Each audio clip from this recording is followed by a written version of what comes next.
Pokemon have always evolved in a slew of different ways, but the most impactful and potentially even dangerous method is secretly through the use of items and stones. Pokemon such as Gligar become the far more aggressive and powerful Gliscor. Pikachu evolves into Raichu, who needs to regularly release the abundance of electricity it has, or it will become aggressive. And even Pokemon such as Roselia become Roserade as it turns from a sunlight-consuming flower into a deadly hunter of prey. So with a slew of Pokemon that require the power held within these items, I've investigated every single one in order to answer, are they as safe as they seem to be, or are evolution items harmful to Pokemon? Howdy there, I'm Curlic, and all of this simply just sparked from looking at one of the examples I gave in our intro, which was the example of Roselia becoming Roserade as it transforms from this defensive plant that only attacks those that try to steal its flowers into a Pokemon described to attract and consume prey. So I wanted to look into all of this, and we'll go section by section to talk about each stone and items that are necessary for Pokemon evolution, such as the Razor Fang for Gligar, as I also mentioned.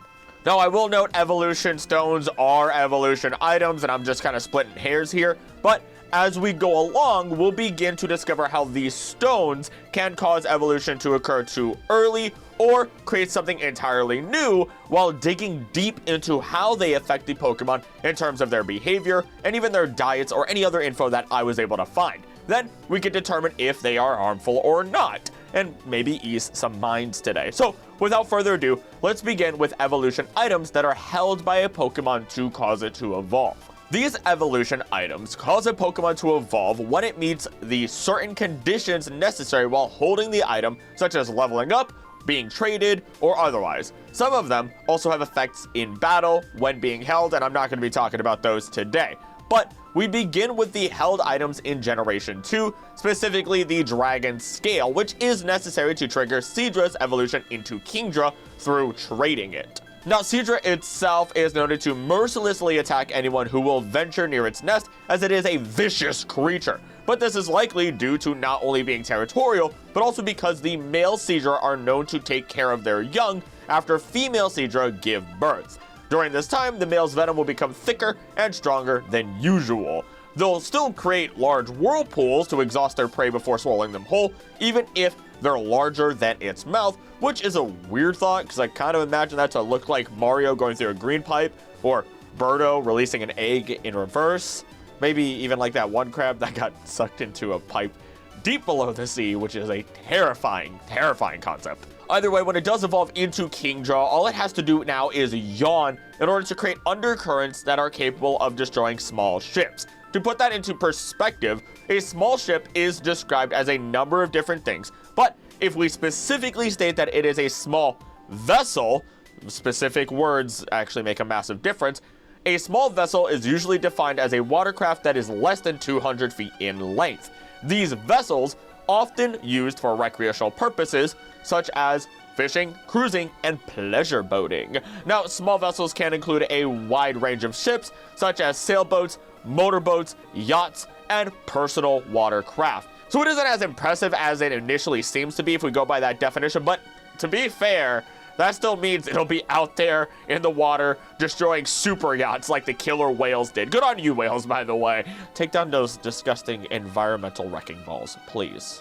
Moving forward, though, Kingdra is stated that if it decided to emerge from the depths of the ocean, its strength can create large whirlpools and water spouts on the surface. Because of its immense power, it often hibernates deep in uninhabited areas of the sea to build up its energy. If you spend a lot of energy, you gotta intake a lot of energy, and so it just sits at the bottom of seas. And when a storm arrives, Kingdra is said to awaken and wander about in search of prey. Its awakening could cause tornadoes even. It is known to have fierce battles with Dragonite whenever they meet, likely because, again, as I've stated in other videos, it and Dragonite have opposite natures, and the idea that Kingdra is creating damage and potentially causing Pokemon and people to drown, while Dragonite is out here helping people, get to safety from these types of events. So they're gonna butt heads a lot. And Kingdra's gleaming skills are often gifted to royals. So we can see that this is simply a jump in power for Kingdra, and it just needs to learn to control it, or not. It's kind of incredibly powerful and does whatever it wants, and its behavior hasn't really changed from Seadra to Kingdra. More than anything, honestly, Horsey's behavior changes from Horsey to Seadra, and it just kind of stays consistent from there. But where do these scales exist, and where do they come from? Well, they derive from the myth in which a 1,000-year-old seahorse becomes a dragon. This is further exemplified through the Dex entry of Seadra, which does state, an examination of its cells revealed the presence of a gene not found in Horsey. It became a hot topic. To follow with Kingdra then, it of course gains the dragon typing, but it is stated that they do shed scales that would be the exact scale that is used to evolve Seadra.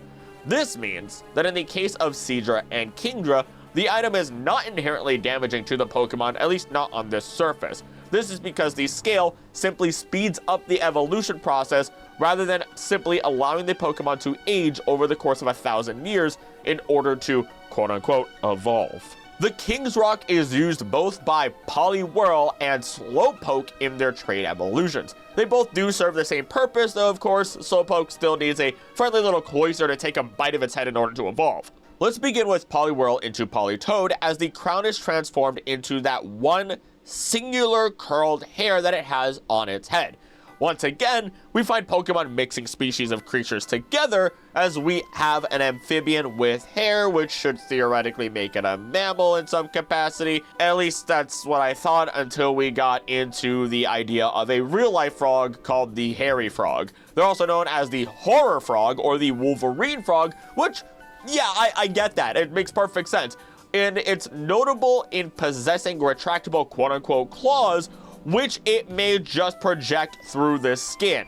And apparently, by intentionally breaking the bones of the toe, it's able to do this as well. These are not true claws, as they are made of bone, not keratin. In addition, there is a small bony nodule nestled in the tissue just beyond the frog's fingertip.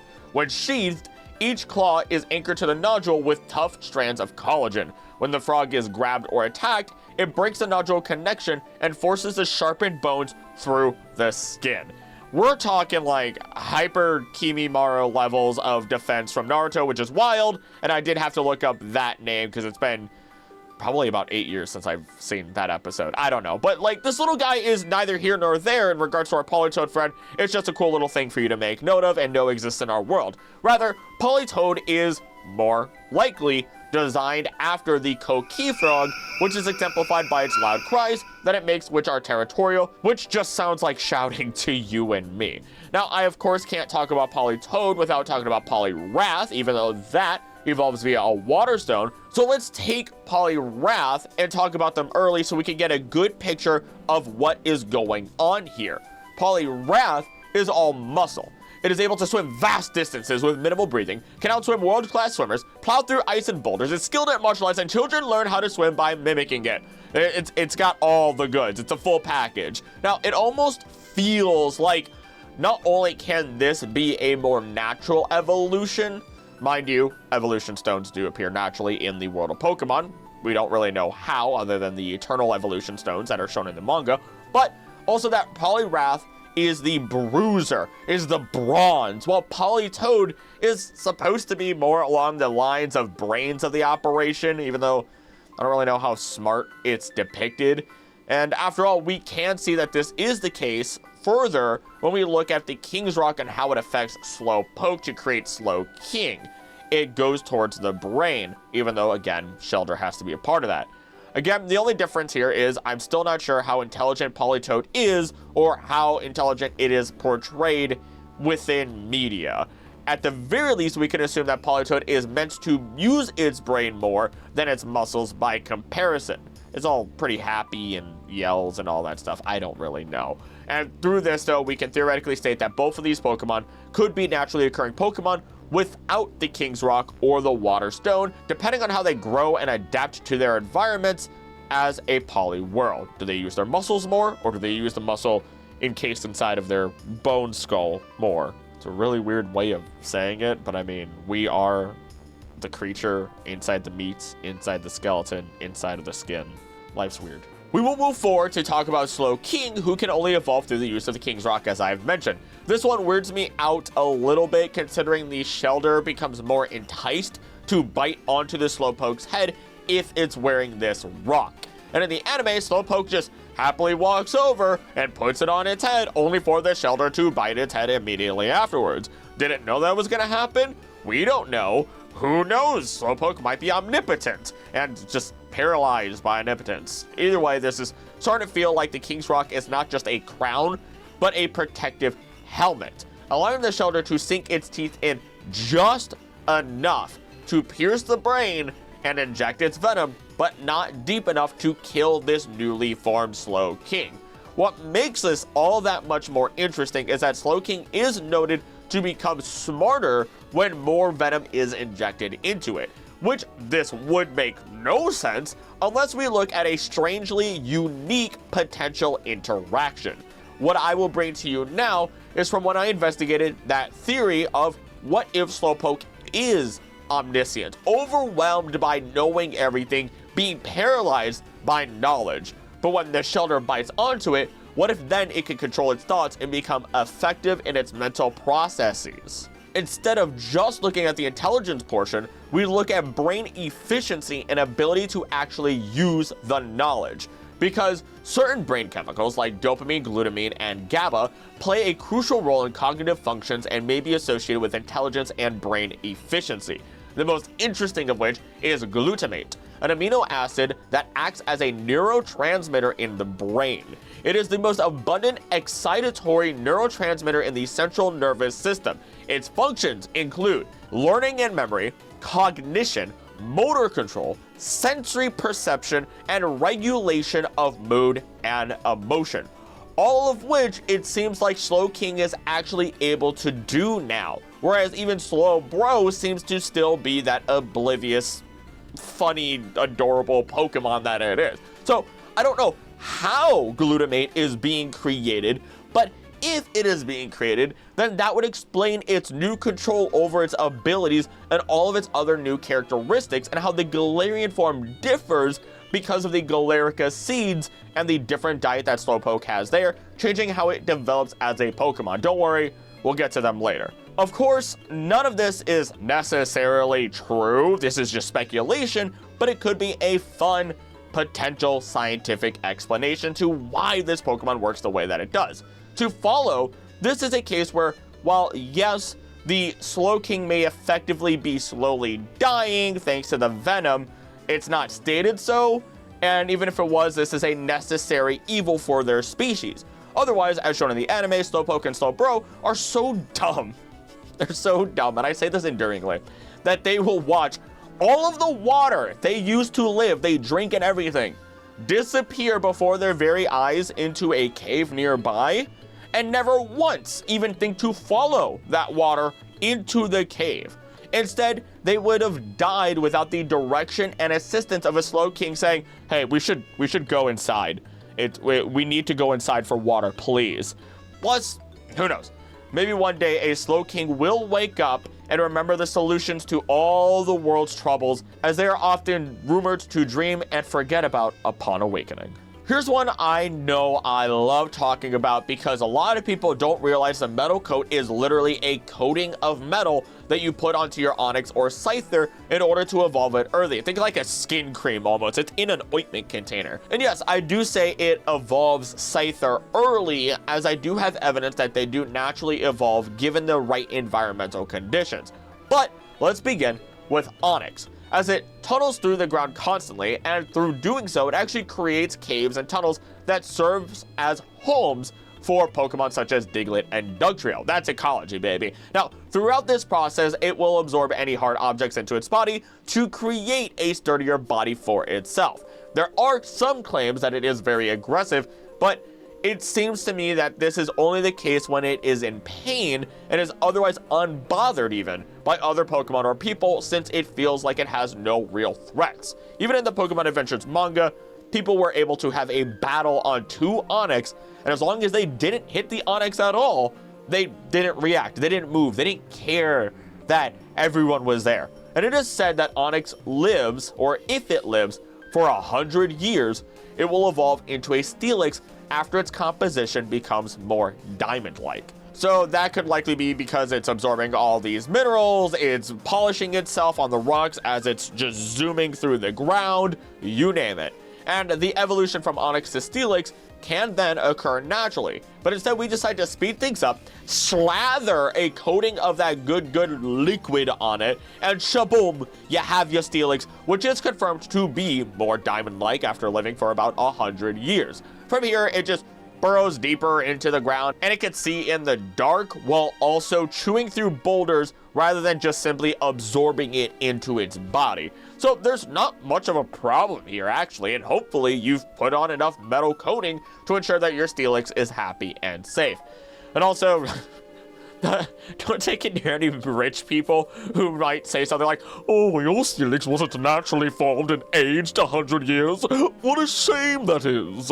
Moving on, Scyther into Scizor is a very interesting case. I'm going to keep saying that because I love a lot of these cases. Bear with me. But for the longest time, why it's interesting is because I truly believe that they would not naturally occur in the wild until I saw one in the fight with Komodo and its totem battle within the games. And that sparked my ecology brain just going wild. This is all because these dragons, Komodo, do shed metallic scales in such a hot environment. And with them being in such a hot environment, this likely allows Scyther to meld with these scales in order to evolve, while also serving as a fun fight for these Pokemon. But what does this evolution do to Scyther? Because Scyther itself is an adept hunter that tears at prey with its sides. It blends in with its preferred habitats, and it moves at blinding speeds, meaning that you're likely not going to see it whatsoever before it makes the first strike upon you or any prey that it so pleases to hunt. These sides are able to slice down entire trees, so you're not surviving that hit. And they work in packs with a chosen leader, and they become aggressive when faced with the color red. So right there, we already have a very unfortunate problem, considering that they turn red when they evolve into Scizor, which is just a cruel joke, but it's a good one. It's a funny one. And beyond the color red though, Scizor is more metal than just what it seems to be on this surface, as its body and muscles are made of metal that is as hard as steel, with pincers strong enough to crush any hard object. And yes, they do prefer to punch things rather than crush things despite this. And there's these little yellow eye spots on its pincers that it will then wave its pincers around to scare off predators or foes. Don't know who's all hunting down a Scizor, but there's gotta be mineral-based Pokemon like, let's say, Tinkaton, who, if they would see a Scizor, they'd probably smack it down. When it identifies an enemy, it will use its pincers to beat up the opponent to the point where there is nothing but scrap left afterwards.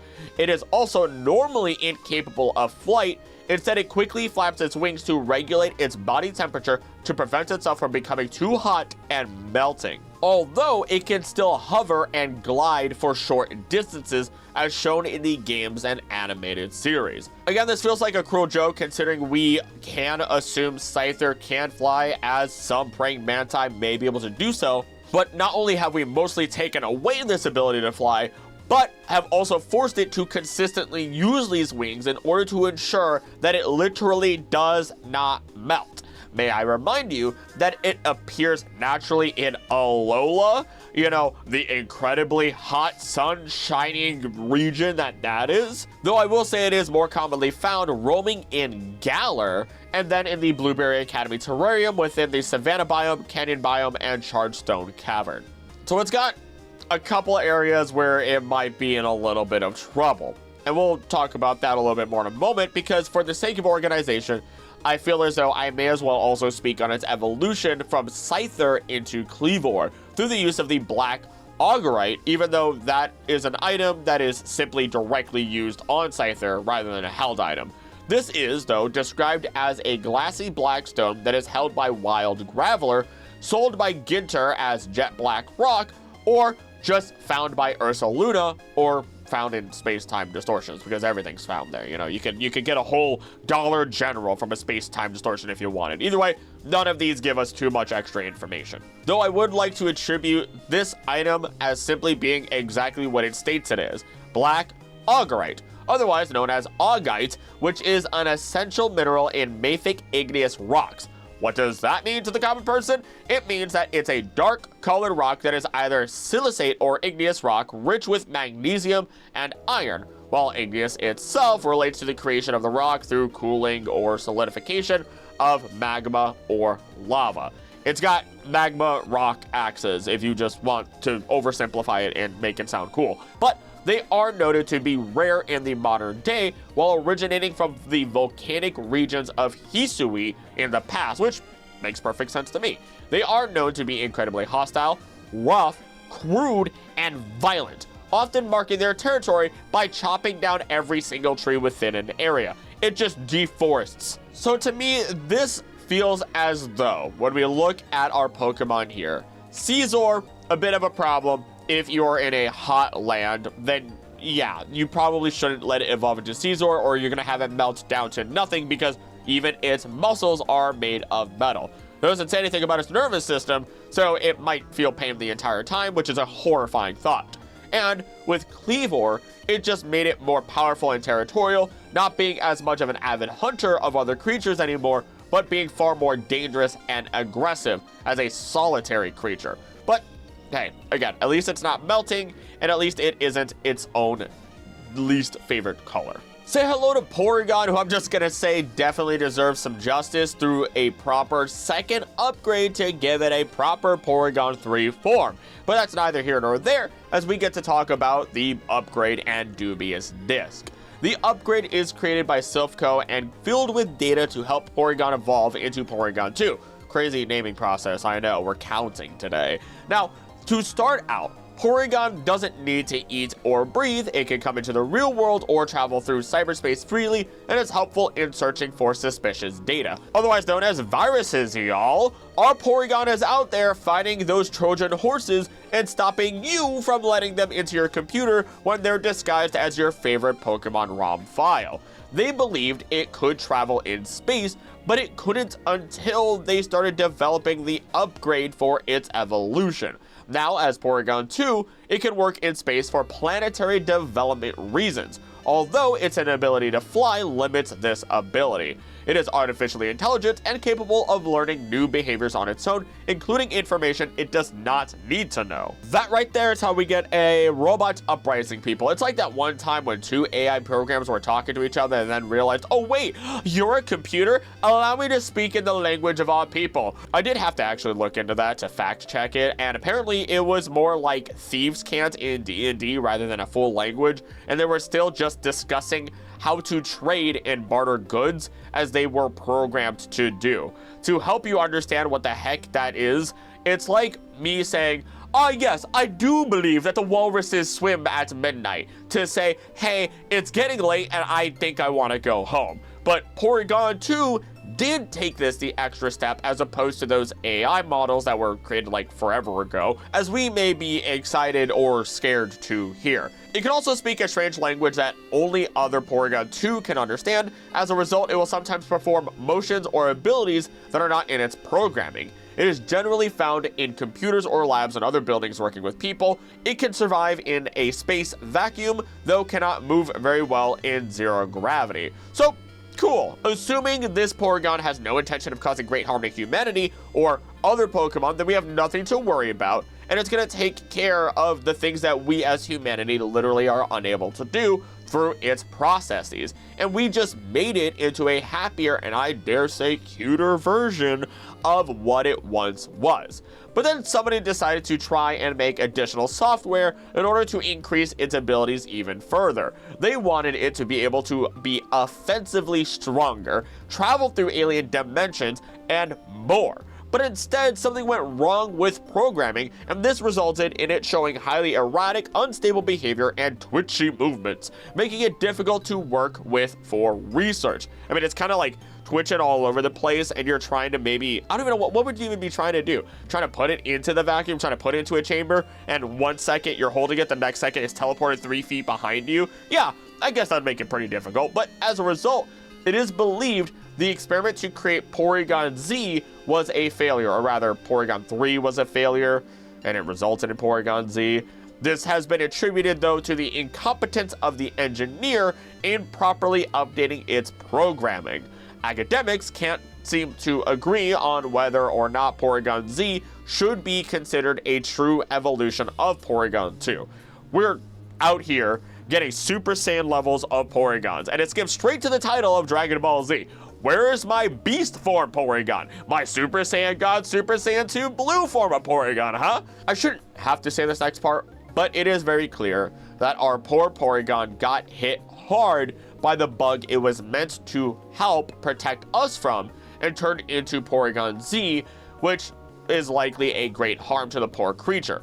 Unless this is not some mistake, but Porygon Z truly can see through alien dimensions and function in higher dimensions. But because we view life through the third dimension, who's to say that Porygon Z doesn't view the world through time, which I believe would then allow it to see the world through the fourth dimension or even higher than that. Just some food for thought. Once again, in another video, I must speak to you about the strange case that is Clamperl, and for sake of clarity, the Deep Sea Tooth and Deep Sea Scale are not harmful to the Pokemon. This is because these two items are more about establishing who should have laid the egg that is the pearl, quote unquote, within Clamperl. And while I have ranted about this in the past, allow me to explain quickly, because Clamperl is effectively stated to be different from the pearl that it produces within its body. The fun thing about clams is that they can be filter feeders, allowing water in and may create pearls, as any form of irritant, namely sand, is then coated in something called nacre to stop it from irritating them. What could this thing irritating our Clamperl then be? Eels, sperm, and eggs. This is because there are eels that will release their substances into the water and just let nature take its course. The world is their nursery. And as all this floats in the water from Gorbis or Huntail, as both can be male or female, Clamperl filters it into their body, gets irritated by it all being in its mouth, and while trying to coat it, I suppose an egg is formed that will eventually hatch into one of its evolutions. The pearl that is created is essentially like the eggshell around the egg that is the actual eel, if you want to see it that way. All of it felt really dirty to say out loud, and Clamperl dumpster. I'm not saying anything else. Either way, tooth or scales are noted to exist in very small particulates, teeth or scales, my goodness, within the waters of certain areas within the anime, allowing these Pokemon to naturally evolve even without directly coming in contact with a whole tooth or scale. So, as much as I would love to say that their evolution into these devilish eels is something that can be stated to be harmful, that is not the case, and this is just simply natural life. I'm pairing the Electrizer and Magmarizer together, which evolve Electabuzz and Magmar into Electivire and Magmortar, due to them effectively having the same process and outcome for these Pokemon. Both of these items are filled with an incredible amount of energy, one magma, one electric, and after the energy is taken from them or absorbed by these two Pokemon, they become massive beasts that have drastically changed in terms of their abilities. For example, we find that Electabuzz will search for electricity to consume from power plants, or even stand wherever it thinks it will be struck by lightning within torrential thunderstorms. And they're completely unharmed by electricity in lore at least, so they're just used as lightning rods. But once it does evolve into Electivire, it is now stated to have the best electrical energy output of all electric type Pokemon, and has very impressive physical strength. Electivire is known to be recklessly careless regarding enemy attacks. The tips of its tails, which generate electricity, shock opponents on contact with over 20,000 volts. That is way more than enough to kill you, theoretically speaking. It can also electrify its punches by gripping onto its tail, making them even more powerful. Blue sparks fly between its antennae as its electric charge amplifies. It thumps its chest when excited, causing thunder and sparks to fly around it, and the voltage it makes can increase when it is battling. The amount of electric energy it can produce depends on the Electivire's pulse. It usually feeds on electric currents and is able to power a large city for an entire year. Insane ability. So here's where it does get weird though, because it seems to store immense amounts of energy while still consuming so much more. So it feels as though you have overwhelmed it with power all at once, which caused its evolution, but it wants to maintain it through extra consumption. This doesn't seem to harm it or be a bad thing in the slightest, and theoretically speaking, with enough power, you wouldn't even need the Electrizer in order to evolve it. It just needs to get hit by a strong enough, I almost said piece of electricity, but I think you know what I mean, such as what we see in what I believe is the Cornet Highlands, which is where we see an Alpha Electivire, which is terrifying, but it may have gotten hit by one of those giant lightning storms that were happening in Hisui. We do have a very similar story with Magmar, who resides in or around volcanoes and heals its wounds and weariness by soaking in lava. Evolve it, and now it has a pressurized cannon capable of blasting fireballs of over 3,600 Fahrenheit, 2,000 Celsius, which can easily melt through iron and burn foes to a blackened crisp. Though, it does note that it likes to avoid using this method when hunting prey.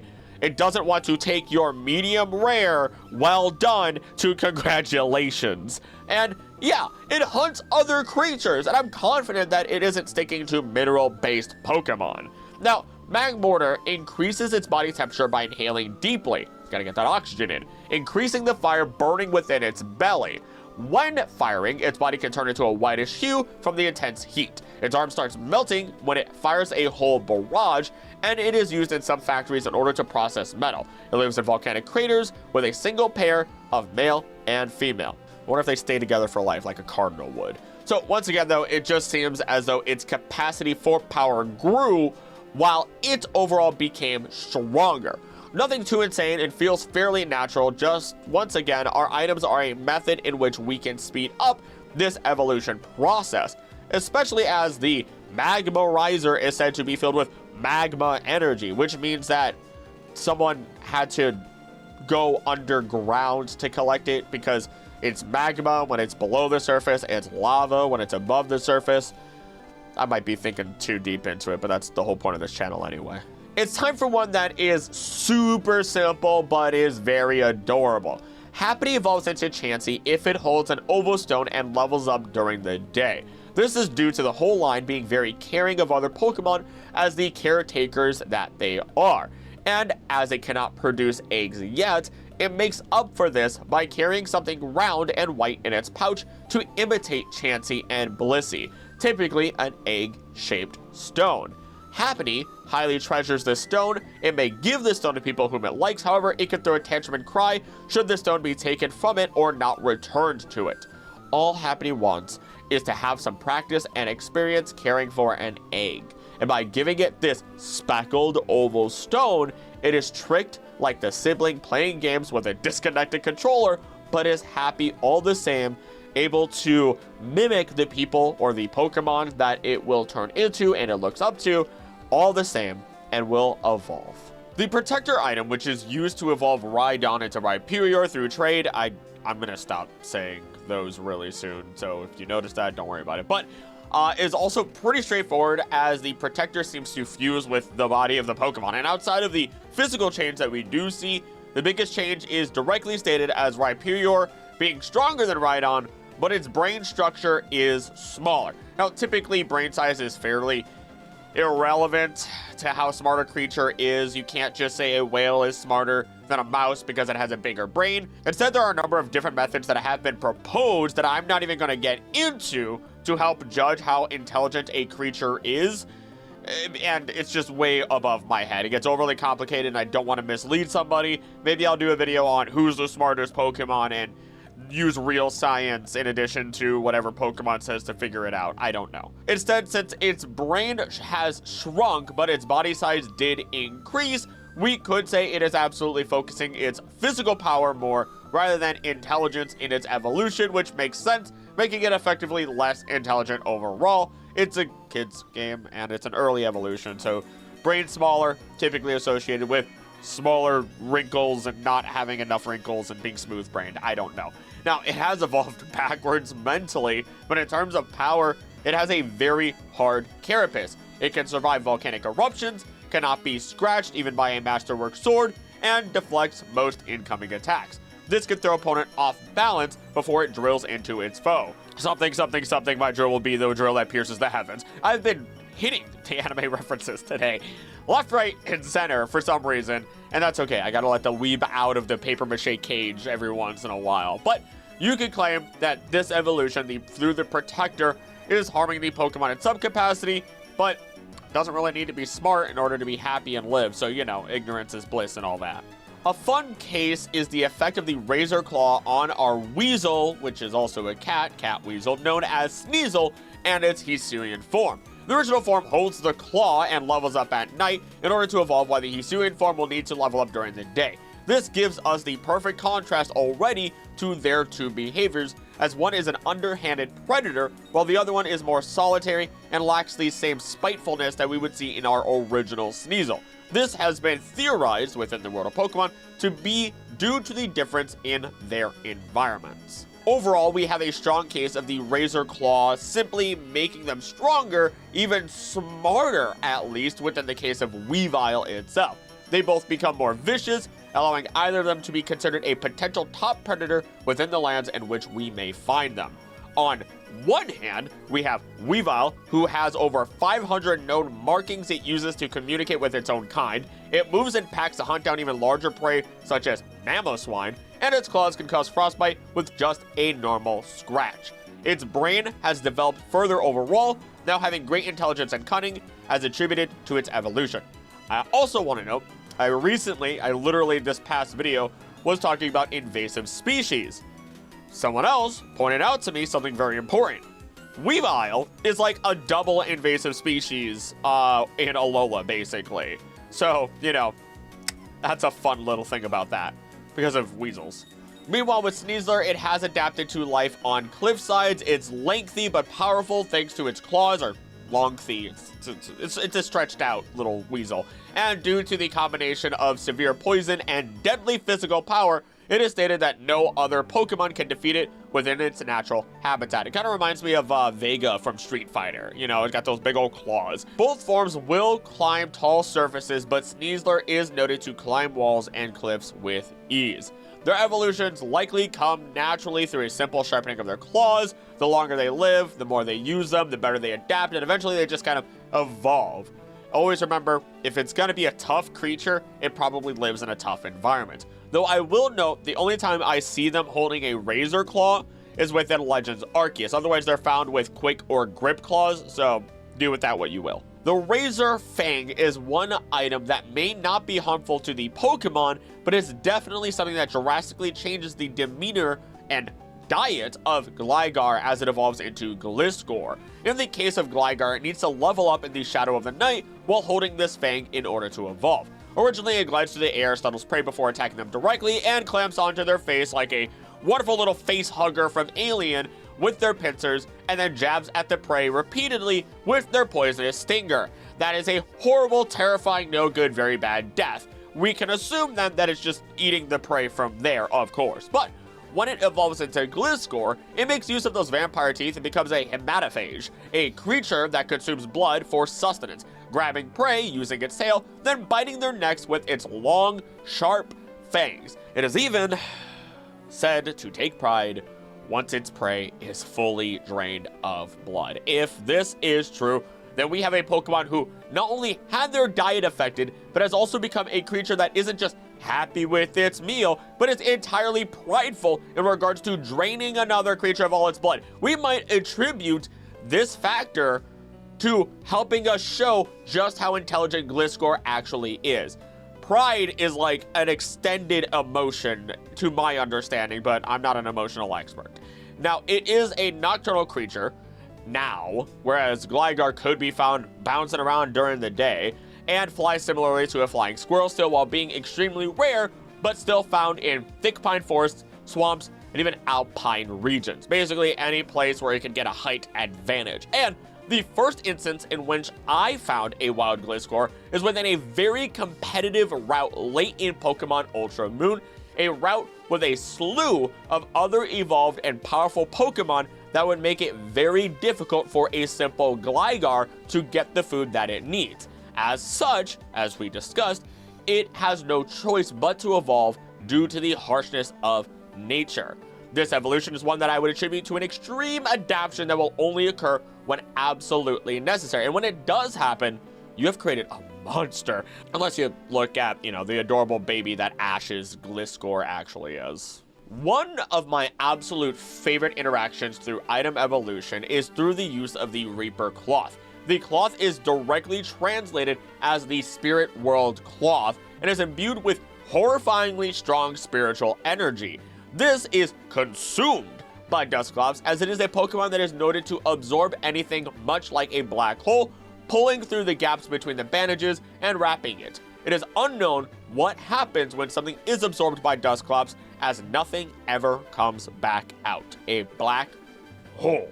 It will continually do this over and over again until it finally does come across and consume a Reaper Cloth. Of course, again, we have to trade it while it holds it, but bear with the story of this. Now, once it does consume it, it evolves into Dusknoir, who is often considered the Grim Reaper of Pokemon. The Psychopomp, if you would. It receives transmissions from the spirit world, brings the souls of the dead into the afterlife, and does not actually consume spirits or anything at all anymore for that matter. It is now full on the sheer amount of strong spiritual energy that is imbued within the cloth it consumed. There are plenty of rumors that they consume spectral essence or energy, but this seems to just be a misunderstanding, as it will carry the spirits by placing them in its mouth, on its stomach, and then carry them into the afterlife. Unless we are completely wrong about that too, and I really hope we aren't. Honestly speaking, we may be doing the world a favor anytime Dusclops is evolved, as it is no longer just being that black hole consuming everything, and instead is helping us cross through River Styx when our time has come. Shining in rainbow scales, we have the Prism scale, allowing Feebas to evolve into Milotic. Now, this wasn't always the case, as originally it would evolve once its beauty stat was high enough, but there's no way to increase that stat in certain games, and as such, you could just slap one of these scales onto your fish and turn it from drab to glam. Long story short, these scales do naturally form on Feebas over time, allowing what is called by the Pokédex as a shabby, unattractive, unpopular, wretched, and ugly Pokemon. Sorry. Every time Feebas or Magikarp are just dragged by the Pokédex, it makes me giggle. Causes it to evolve into what is considered one of the most Pokemon... Oh my gosh. Causes it to evolve into one of the most beautiful Pokemon in lore. Which, I gotta say, I get that this is the Ugly Duckling story by comparison, but even the Ugly Duckling found its home amongst its real family and accepted who it was. Or was it The Wild Robot is another fantastic story like that? Oh god, beautiful movie if you haven't watched it. But, like, Feebas gets dragged through the mud like Rudolph until it's told that since it can be useful to society, I guess you can be popular now. Like, screw you. Though I gotta at least give credit to those who love Feebas for who Feebas is and aren't aiming for Milotic. They accept Feebas for who they are, though let the fish change if it so wishes, as a lot of them don't even like Milotic, and they don't want it to evolve, but like, it's a natural occurrence, so please do not stifle that growth. That would be very unhealthy for the fish. So clearly this evolution is not harmful to Phoebus, but its diet does change from bottom feeder to likely being similar to that of the oarfish, due to that being a major inspiration for Milotic. Though in Ruby, Sapphire, Emerald, and Omega Ruby Alpha Sapphire, you can feed it blue/dry berries in order to increase the beauty stat. So I guess that would be, I don't know, something similar to how flamingos work or other forms of animals in the world that consume a certain prey that allows a protein to then give them a special color or an algae, whatever it is. It is also noted, I will say, to have the power to calm angry feelings and end arguments by releasing a wave of energy. In addition, it can move by floating in the air, as shown in the 12th Pokemon movie. Lots of good things going on for Milotic here, which on a survival level, I imagine is incredibly amazing. So nothing but good things for this evolution, and we can move on. The sachet is used by Spritzy to evolve into Aromatisse, and this is another one of my favorite evolutions, not because I care about the Pokemon, I've never used it, but its strong ties to the Plague Doctors is what makes me love it so much. Maybe top 100. And what they would do is they would fill their beaks, the Plague Doctors, with Theriac, a compound of more than 55 herbs and other components like viper flesh, powder, cinnamon, myrrh, and honey. Delorme thought the beak shape of the mask would give the air sufficient time to be suffused by the protective herbs before it hit the Plague Doctor's nostrils and lungs. In other words, you have bad odors in the world, is what they thought, that were carrying disease, and if you didn't smell that, if they were purified and turned into good smells, then you were perfectly fine. You weren't gonna die, and that's so horribly incorrect, of course, but it's fascinating just how believed they were. And if you've seen my food chain or ecology videos, I've mentioned all of this many times as the reason as to why this Pokemon is found in flowers and fields only. Because based on its information, it is eating these foods, these seeds, these herbs, you name it, and this is what changes its perfume that it releases, the scent that it states will change dependent upon its diet. We can put the final bow on this by reading the description of the sachet, which states, filled with fragrant perfumes that are just slightly overwhelming.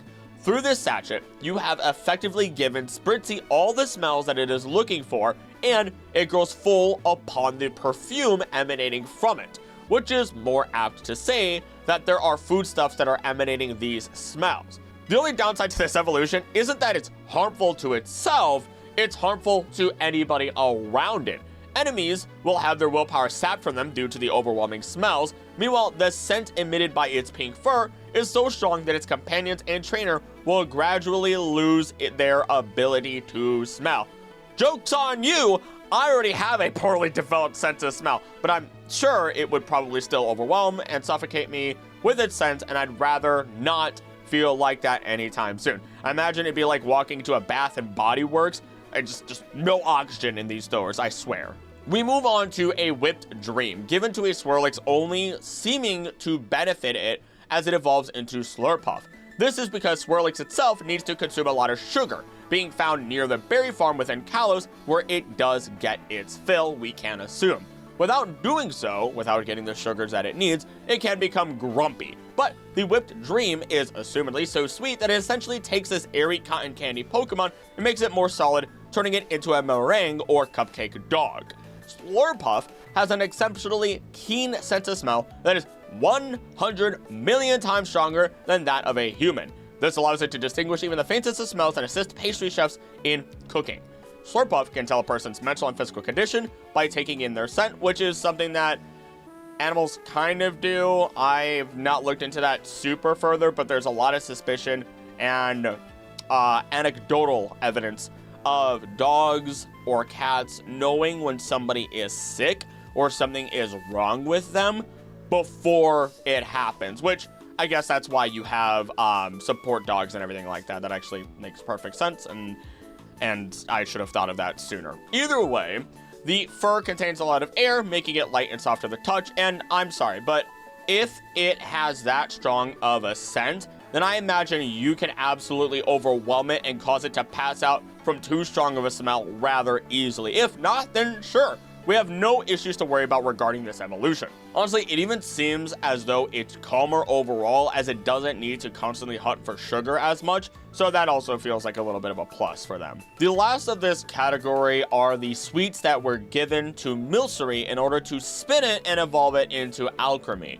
Milcery is born from sweet-smelling particles in the air, and when it absorbs sweet aromas, its body begins to swell. It will start to deflate when its energy levels drop, and when attacked, it'll tackle the foe first before covering them in cream. Once the opponent is either blinded or astonished by such delicious cream, Milcery will then flee. It is often rumored that patisseries visited by Milcery are guaranteed success and good fortune. It is a female-only species. Now, it is at least implied through the anime that Milcery, amongst many other Pokemon really, are aware of these sweets, their evolution item, is created by humanity. It will actively try and get their trainer to help spin them with their chosen suite and evolve. And even when we look at Alcremie's info, it actually hasn't changed all that much. When a trainer gains Alcremie's trust, it will treat them to berries with cream. The contents of its cream become richer and sweeter the happier it is, and due to its cream being incredibly delicious, many pastry chefs seek to have it as a partner. It is said to have an exquisite taste as a result. Its cream is said to bring happiness to anyone who eats it, and if attacked, it'll just throw it at people to distract or blind the opponent in order to escape. It is powerful enough to make an opponent soothed and lose the battle if it is eaten. It becomes sweeter and has a psychological effect on other creatures that would eat it, which is kind of dark considering it only has so much of its own body to shoot at you unless it is consuming milk, cream, or general berries for sugar. So we've kind of gone through a lot of these, and you're probably starting to notice a pattern. So I kind of want to summarize this section before we move on to the next one, and it's the fact that the majority of these items are not harmful to any of the Pokemon that evolve via their use. All of these items seem to just be a way to speed up their evolution process. They make the Pokemon stronger, they protect the Pokemon, they become smarter, you name it. The only real exceptions, of course, seem to be the Dubious disc and using a metal coat to create Sneasel in the wrong areas, which just, again, has a negative effect if you are putting them into a Lola, I would dare say. Otherwise, it seems like these items are nice and safe for the most part. But what about the next set of items? The ones we use on Pokemon directly to immediately cause an evolution. But before I continue, I just want to say thank you so much for watching.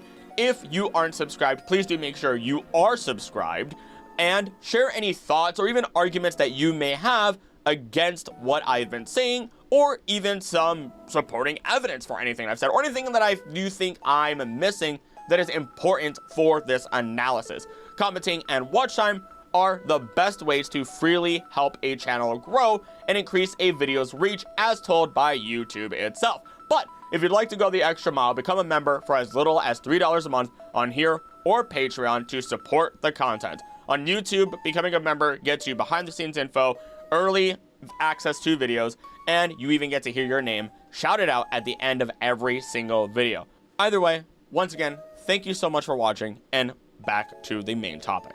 The chipped or cracked pot that is used to help evolve Sinistea into its antique or phony form Polteageist is nothing more than a vessel for the moldy tea spirit that it is. And this is something that I have mentioned many times due to the parallel that we see between it and Poltergeist. When you stir Sinistea, the swirl will disappear and cause it to go dizzy. This is because Sinistea is actually the mold on the tea, and while it will simply wait around and try to get someone to drink it, this is how it will end up stealing life force from others. And while it can wait patiently, most of its opportunities end up being short as it tastes so bad that it is spat out immediately. It inhabits hotels and homes. The antique form of Sinistea is highly sought after by certain enthusiasts, and these collectors dedicate considerable time and effort to prepare the perfect tea and tea cup, hoping that Sinistea will come and possess their selections. Now, when you provide it with a pot, you are providing it with a strange form of breeding ground. This is shown through its information stating Polteageist live in hotels and restaurants, disguising themselves as tableware and infecting leftover tea to create more of their own kind. As such, Polteageist is a gender unknown species. A Polteageist personality is dependent on the type of tea it possesses. The teapot it lives in does not affect it. This is no differently, as I have stated, than mold spreading onto other teas. This is also why it is biologically unrelated to Poltergeist, because that Pokemon is the matcha itself. In the end, their habits and diet don't change, but by providing a vessel for your Pokemon, you are creating more ghostly mold that can prove a danger to not only yourself, but also others if it so decides to spread. And to save your time, the teacup for Sinistea is of the same effectiveness without helping the Pokemon create more of its own kind. We can now talk about Galarian Slowpoke evolutions that are created through the power of the Galarica Cuff and Galarica Wreath. These are stated to be items composed of Galarica twigs, and when given to Galarian Slowpoke, they become very happy, which sounds like propaganda to me, considering we know what happens to them soon afterwards, because, newsflash, these are definitely harmful in some capacity to our regional Slowpoke here. The Slowpoke fit with a Galarica cuff on its arm attracts the attention of Shellder, who seems to otherwise have no interest in eating Galarian Slowpoke tails due to their spiciness. But their arm is a different story, clearly, and instead of biting for flavor, it seems as though the Shellder bites for euphoric, drug-like bliss. Galarian Slowbro is considered highly dangerous for its tendency to indiscriminately attack its surroundings, the reason for which is due to its Shellder sometimes unconsciously biting down hard on its arm. Another reason is that Shellder feels bliss when biting hard enough to absorb Galarian Slowbro's poison. However, Shellder will occasionally faint from seeping poison, and Galarian Slowbro occasionally lashes out due to the itching caused by the poison. While normally zoned out, when facing a strong opponent, its body becomes stimulated and it will sport a sharper expression. It attacks by grabbing at its Shellder's tongue, causing the Shellder to fire poisonous liquids from its tip. It attacks at speeds rivaling the quickest of known reflexes. So let's break that down. We have bliss and eventual fainting from what is noted as a poison. They are also known as Galarica nuts and are derived from nutmeg, apparently, in terms of their inspiration, which allows us to learn vital information as to how this works. Nutmeg contains a chemical known as misotricin, which is responsible for the high caused by nutmeg. Myristicin, is found naturally in the essential oils of certain plants, such as parsley, dill, and nutmeg. However, you have to consume an awful lot of nutmeg to get high, from around 2 tablespoons up to a whole container.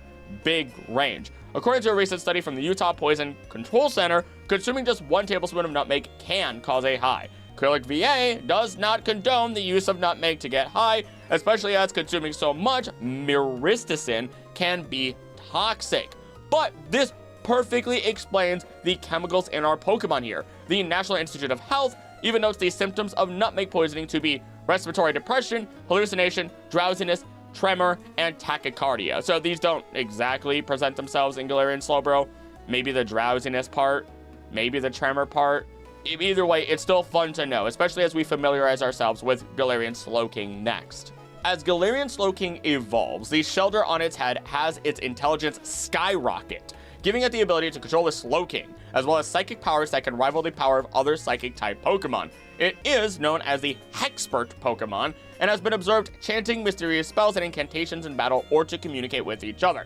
I genuinely just imagine this dude speaking Minecraft enchantment table. Now, it also chants these spells while creating strange potions using its internal toxins. What these incantations and spells mean has yet to be fully understood. It is capable of creating potions by mixing toxins it produces with the food it consumes, and these potions are derived and secreted from poison and the holes on Galarian Slowking's horns.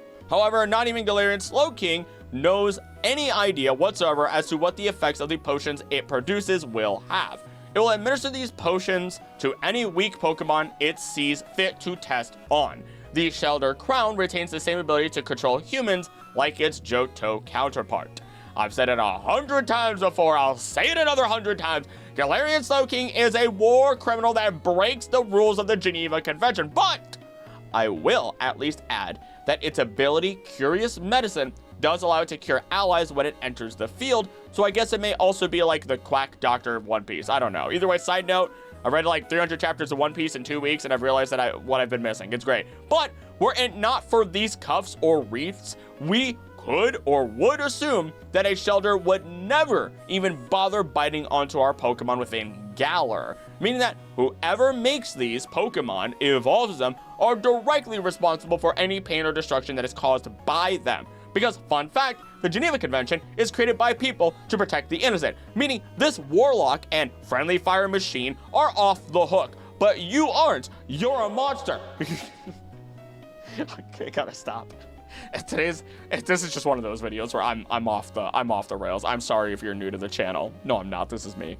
This is who I am. The Peat block is used on Ursaring in order to turn it into Ursaluna, and to help you understand what peat is.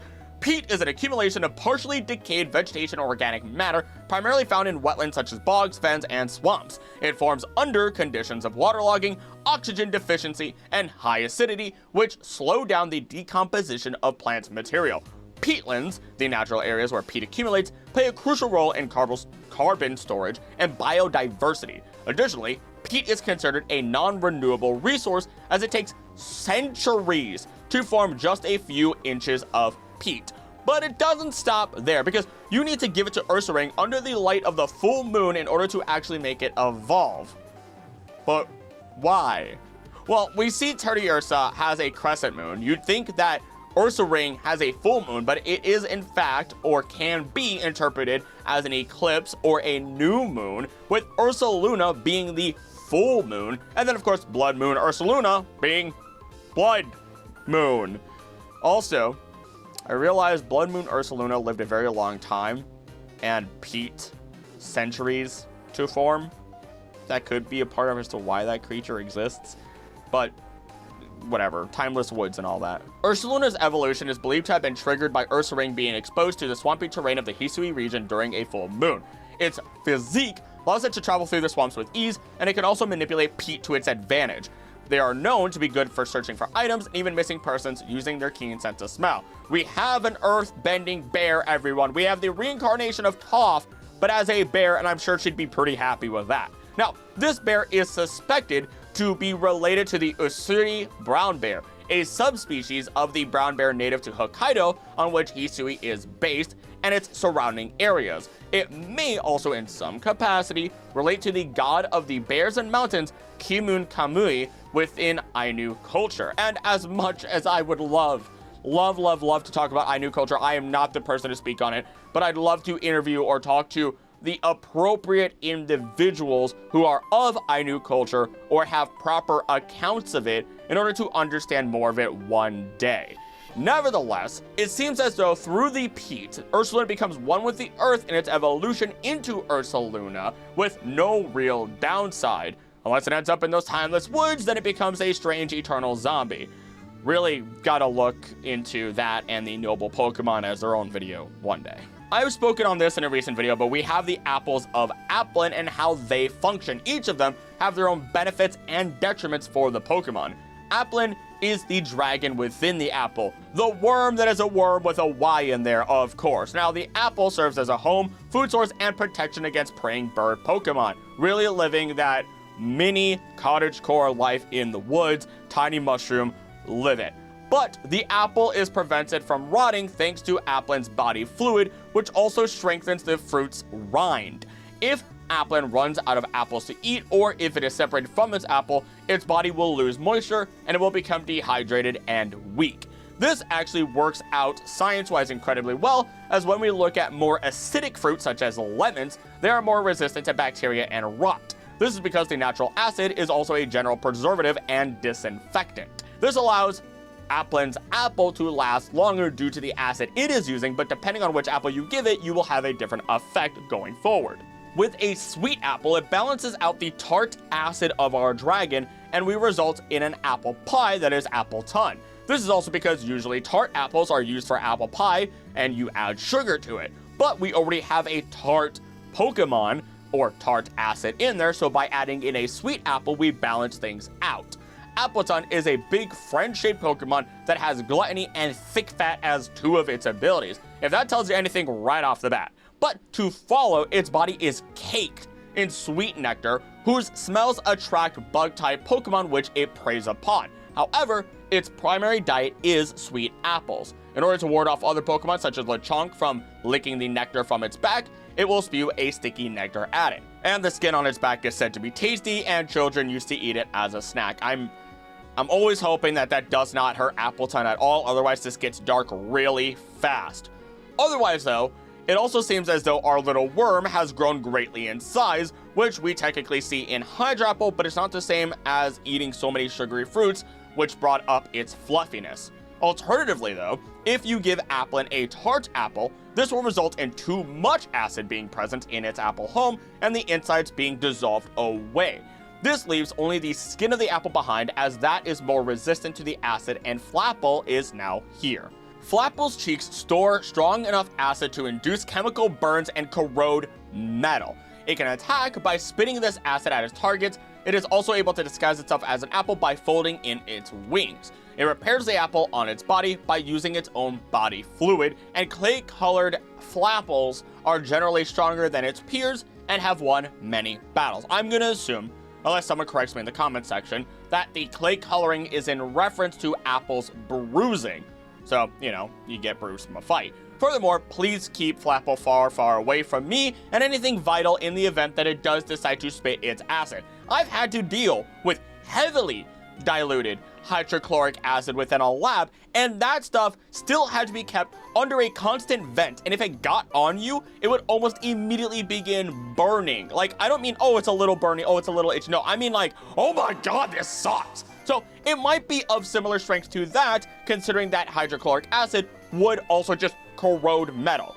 Literally, if that vent was not in the room, the vapors would begin to cause metal in the room to corrode. I've seen it, it's not fun. Finally, give Applin a syrupy, sweet apple, which has an excessive amount of sugar, and you will result in Dipplin, who is just 2 of the worms inside 1 apple. The pair that composes Dipplin works together inside their shared apple. They're capable of producing syrup, which they use to coat their apple in layers. We're adding more sugar. This syrup has a fragrant scent that captivates Dipplin's opponents. They can use the syrup to engulf their opponents and hinder them.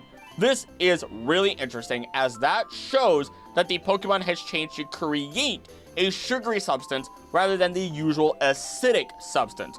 Otherwise, it seems as though the trio don't change all that much, but their effect on their environment does. Because I would be willing to say that Appleton holds the least risk to others, while Flapple might be a risk if it spits on you, but Dipplin will assumedly become a number of mouths to feed, as all that sugary sweetness will attract more of their own kind and produce a much larger, much taller, multi-headed serpent that is Hydrapple. Though that is done through learning a special move, and we'll have to save that for, you know, a future video. The only way you're harming these Pokemon is if you force feed them any apple they don't like, and, you know, if they don't like roommates. By combining Metal Alloy with Duraludon, we get Archaludon, or Archaludon, whatever you really feel like. This is another fun evolution that's just because of how it changes the metal composition of our Pokemon and provides effects similar to that which we would find in real life. Effects that make metal sturdier, tougher, more conductive, and more resistant to corrosion. Duraludon's body is made of strong but surprisingly light special metal.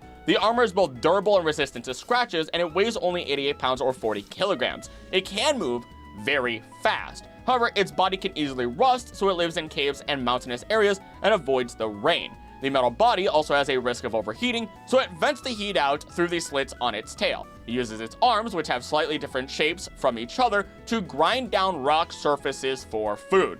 It has a strong rivalry with Tyranitar, which it shares its habitat with, and they often battle each other in the mountains of Galar. It mainly, though, resides in caves and mountains within cold climates. And as presented by others, based on its name, the metal that covers its body is presumably Duralumin, an aluminum copper alloy that is strong and light, but not very resistant to corrosion. And once you do combine it with a different metal alloy, it can resist these issues and even evolve. When Archaludon faces danger, it will get down on all fours, straighten its body, retract its limbs, and fully extend the spires on its hands and feet, forming a shape that resembles a steel bridge. This position allows for less mobility, but offers Archaludon a sturdier center of gravity. In this position, Archaludon is capable of using the static electricity stored in its terminals to fire a tremendously powerful beam of electric energy. During storms and other inclement weather, its terminals can gather static electricity more easily, allowing it to fire off its beam much faster. Its defensive capabilities are so strong that it cannot be phased by a cave-in, and it often digs holes in the mountains while searching for food. This cannot be argued any other way in my eyes. Using the metal alloy to evolve your Duraludon is typically going to be a massive benefit to it, and likely even reduce any anxiety there may be with it getting caught in the rain.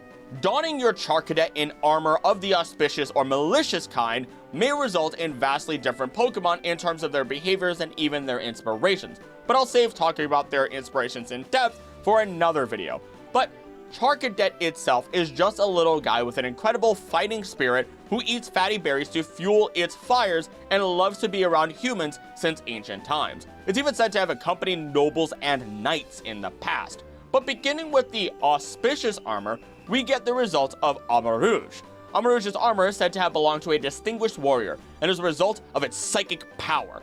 The armor allows it to control its inner fire energy and use attacks. It is loyal and believes in fighting fair, willing to fight head-on no matter how strong the foe is, and it first focuses on using its sturdy armor to defend before using high firepower in order to take down powerful opponents. When attacking, Amarouge moves its pauldrons to its hands and puts them together to form a cannon, which it uses to shoot blazing projectiles. So Charcadet becomes more honorable, is dedicated and loyal, fights fair while bearing golden shining armor, though alternatively, when we look at Ceruledge, we get completely different behavior, as Ceruledge is merciless and will do anything to win a battle. It prefers to do close quarters combat with a mix of sneak and surprise attacks. By using its quick speed to locate a foe's blind spots, it will then move closer before slashing them with its large swords. Any cuts from Ceruledge's swords will cause wounds that leak life energy, which the swords then absorb. It can focus its bitter feelings into a special slashing attack, what's most interesting about these Pokemon is that both of the evolutions are the result of giving your Charcadet a set of armor that is infused with the will of a fallen warrior.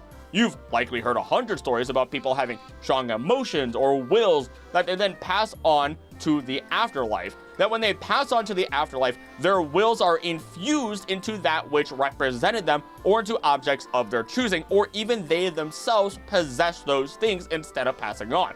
This can be seen in many different types of media, from horror movies featuring ghosts like Annabelle to even SCP files like 2137, the forensic ghost of Tupac Shakur. Look, it's real, and I have somehow gone this long making content without making a single SCP reference.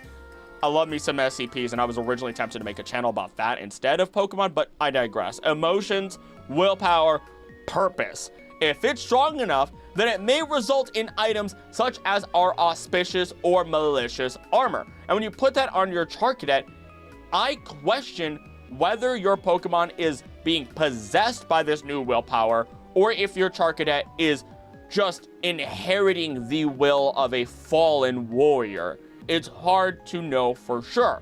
So it's up to you as to how you would see it. Did your Charcadet simply inherit that will from the soul of armor, or did the armor possess your Pokemon and force its will upon it? The final items that we get to before the evolution stones are the Kubfu Scrolls, which sounds way baller and like when I say it like that, but this being the Scroll of Waters and the Scroll of Darkness. Both bear secrets of their respective paths, allowing Kubfu to complete its intensive training and evolve into Urshifu. Effectively, this bears, I swear I wrote this without the puns in mind, but now I'm seeing every pun. No true negative effect on your Pokemon, and instead allows it to master one of two styles of fighting: Single Strike or Rapid Strike. Single Strike style Urshifu prefers battling without holding back and often employs one-hit KO strategies. If enraged, it will mercilessly attack the opponent until utterly crushed.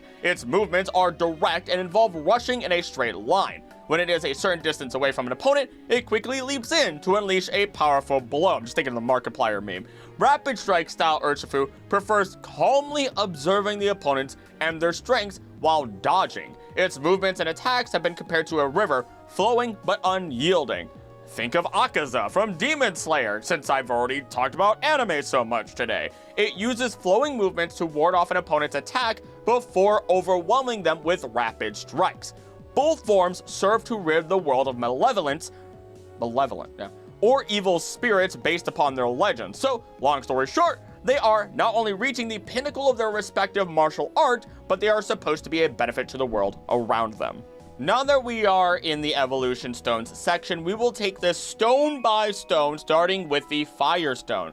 The first of which we will explain is Vulpix into Ninetales, and I won't go over every little bit of information, just over what's relevant for the sake of time. For example, while Vulpix does evolve into Ninetales through the use of a Firestone, I find it very interesting that even in its Pokédex entries, it will state that it will be born with a singular tail, which of course is reminiscent of the Kitsune. Both Vulpix and Kitsune will gain a new tail after an already existing one has been split. This occurs after a set amount of time, which is dependent on the lore itself. This means that a Vulpix living long enough will continue to grow and have tails split from itself as it just simply becomes the more powerful Ninetales. It even states in other dex entries that it will result in 6 tails, but new tails will continue to grow from it as it receives love and ages over time. Alternatively, we understand that by just handing off a Firestone, it could just immediately evolve. And of course, I could talk about Ninetales and its ability to curse people for up to 1,000 years, but ultimately, its behavior is caused by those who would dare harm it, its family, or the sacred land in which it may reside in. These aren't inherently the traits of a monster, these are defensive tactics as a guardian, and that's exactly what Kitsune are often depicted as. They are either guardians meant to protect sacred shrines amongst many other legends, or they are trickster foxes similar to that of Zora and Zoroark. So this case is fairly open and shut as something that is not harmful, but through this we can understand that in this case, and more that we will soon see, evolution stones may just speed up the process of a Pokemon's life. And don't worry, at least within the anime, it's made pretty clear that evolution and age are separate factors, meaning that you aren't turning your newborn Pokemon into a 30-year-old with newfound back problems the second they're born. Once again, to save us time, we can find that this is effectively the same case when we look at its Alolan form, Growlithe, and its Hisuian form, as that becomes a more noble, proud, powerful Pokemon, and even when Eevee turns into Flareon, as it just becomes warmer in general and might need to find ways to cool off or stay warm in the appropriate environments. Really, anytime Eevee transforms into any other of its forms of its own volition, it seems quite happy with itself and not to be a detriment to its health. Probably because we are stabilizing its DNA. The only notable thing regarding the honorary starters that are Pansear and Simisear is that Pansear will typically roast berries for itself and its friends, meanwhile Simisear now adds a love for sweets into its diet. This goes back to something we have seen with a number of other Pokemon, especially fire types, as they need their flames to burn bright, as even their body temperatures are sometimes equal to that of a flame or hotter. And they succeed in maintaining these temperatures through eating things with a higher fat content, all because fat burns really well. Honestly, in the past, fat was something used to fuel torches and lanterns, so you don't have to worry as much if your Simisear is consuming a lot of sugars, but know that it is aiming to eat more fats than anything. And again, to save ourselves time, all 3 of the monkey honorary starters are living happily, their abilities enhance, and they don't seem to bear any negative effects. Here's really the only case for Firestones that can be seen as harmful or something that dramatically changes the behavior of the Pokemon within the case of Capsicum turning into Scovillain. On one hand, we have the anime showing that it is not nearly as aggressive and harmful to others as a Scovillain, but at least within the games and info through the Pokédex, Capsicum's evolution into Scovillain is a dramatic shift in personality. Capsicum does represent the immature Pepper in a number of ways, including it looking and acting like a child. And because it is simply that immature Pepper, there is a chance that it would still grow into a Scovillain naturally, especially as we do find that evolution in the wild. Capsicum's front tooth falls out naturally and is used as a spice in traditional Paldean cooking. It creates spicy chemicals inside its body by using energy from sunlight, which it uses to power its moves. So this can go one of 2 ways. You can either have a Capsicum that is consistently using its energy for its moves and it never builds up enough energy to evolve, or alternatively, it stores that energy away due to lack of competition or predators like birds and will evolve into Scovillain, theoretically speaking. That would actually be really nice and fill an ecological niche in the event that there are too many, let's say, herbivores or too many other creatures that are living happily and they become overabundant in an area. This Pokemon would build up so much energy that it would eventually evolve and act as a miniature reset bunny, a bunny button, if you would, a natural wildfire, so that way everything can have a reset. And when it does evolve into Scovillain, it is described as a ferocious Pokemon whose rampage is unstoppable. The spicy chemicals in its brain stimulate both heads, turning the green head vicious while providing a source for the red head to convert into spicy, fiery energy, which it blasts its surroundings with. This is such a shift in personality that it serves to be dangerous for other creatures, as we have even seen it animated in what was, I believe, a TCG short, as it lays waste via flames to the surrounding area and cores a mouse hold before finally being stopped. I don't imagine it's in pain itself on how it behaves, or based upon how it behaves, especially as it seems to take joy in causing fiery destruction. So you're likely not harming it, but you've definitely created a bit of a monster if you can't tame it. And as revealed in Pokemon Horizons episode 102, Scovillain can naturally have 2 green heads, 2 red heads, or a green head on the right and a red head on the left, but these are all rare occurrences. So there's more than just your shiny Pokemon out there, folks. And it's through the anime, once again, that we do see that it can be a friendly Pokemon. Then again, this is often seen with many Pokemon that we would otherwise see as incredibly threatening creatures based only on Pokédex information.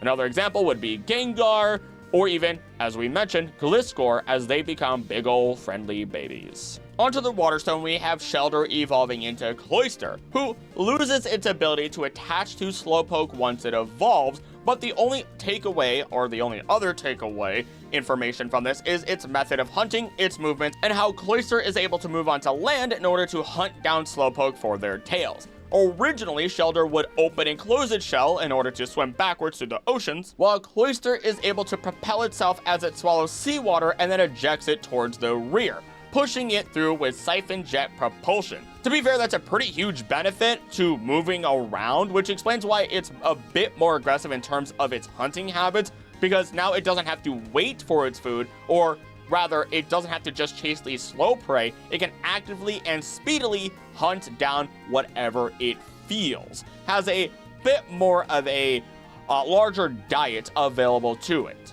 Honestly speaking, even its shell goes from as hard as Diamond to harder than Diamond, and beyond that if we look at the spikes on Cloyster's shell. So nothing but a benefit to our Pokemon here, unless it wants to chillax for the rest of its life by chewing on some Slowpoke tail or brains. Another one that I will openly state is not harmful to the Pokemon evolving in our case will be with Staryu and Starmie. In fact, you might actually be assisting it with communicating with its own kind if it truly is an extraterrestrial creature, as it is often rumored to be within the world of Pokemon. Staryu being a more passive creature that lets Lumineon eat away at its arms, or other fish for that matter, otherwise spending its time trying to signal to the stars above in some form of communication we do not understand, while Starmie can emit electrical waves that are powerful enough to reach the furthest parts of the universe. The multicolor glowing of its core is also believed to be a method of communication with other members of its species. Because of its body shape and habit of sending transmissions skyward, some people believe this Pokemon to be extraterrestrial. It has been known to cause headaches on people when approached. So I want to kind of side tangent a little bit into why these signals would be causing headaches if we assume these are strong electromagnetic fields of energy being released, considering they reach the far ends of the universe. We might be able to use that as an explanation for the headaches that this Pokemon causes, but it isn't really conclusive. Ultimately, by giving this Pokemon the Water Stone, you've effectively just turned it into a super radio tower for its own kind, and I guess we'll find out what it is originally, or its fully developed space form looks like one day. Maybe its Mega form will tell us. A very interesting one in terms of how it changes the Pokemon's demeanor for the better and also dramatically changes its diet is when we look at Lombre's evolution into Ludicolo. Lombre is a nocturnal Pokemon that sleeps on a bed of water grass during the day. It's very mischievous, it'll tug on fishing lines from underwater and pop out to startle people. It feeds on aquatic moss that grows on rocks in a riverbed and prefers living in waterfronts that contain plenty of food. And it tends to be nocturnal because it is avoiding competition with bird Pokemon. Based on this information, I would like to believe it's likely subsisting primarily on seeds or vegetation in the area that some birds would be interested in eating. But when it does evolve, it changes from the jolly Pokemon into the carefree Pokemon that is Ludicolo, a Pokemon that can produce energy when hit by sound waves with a cheerful rhythm. As it becomes more energetic and active, it will then break into dance, allowing it to face enemies without fear. So as long as there's cheerful music available for it to listen to, it'll fight without fear, with infinite energy, and the only place in any of the currently released mainline Pokemon games in which we find a wild Ludicolo is in the Dappled Grove of Galar. It is a singular, daily spawning wandering encounter, and I genuinely have no idea why that is the case. Either way, Ludicolo is happier now than ever, so how could we ever say this evolution would be harmful to it? Here's another one from the intro that I mentioned, as we have Pikachu evolving into Raichu. Pikachu is shown to build up energy in its glands, which it will need to discharge to avoid complications. It is also able to release energy through its tail, which acts as a grounding rod, as well as recharge fellow Pikachu with electric shocks. It is known to generate electricity through its cheeks while sleeping, and discharges while sleeping due to it dreaming of firing electric shots.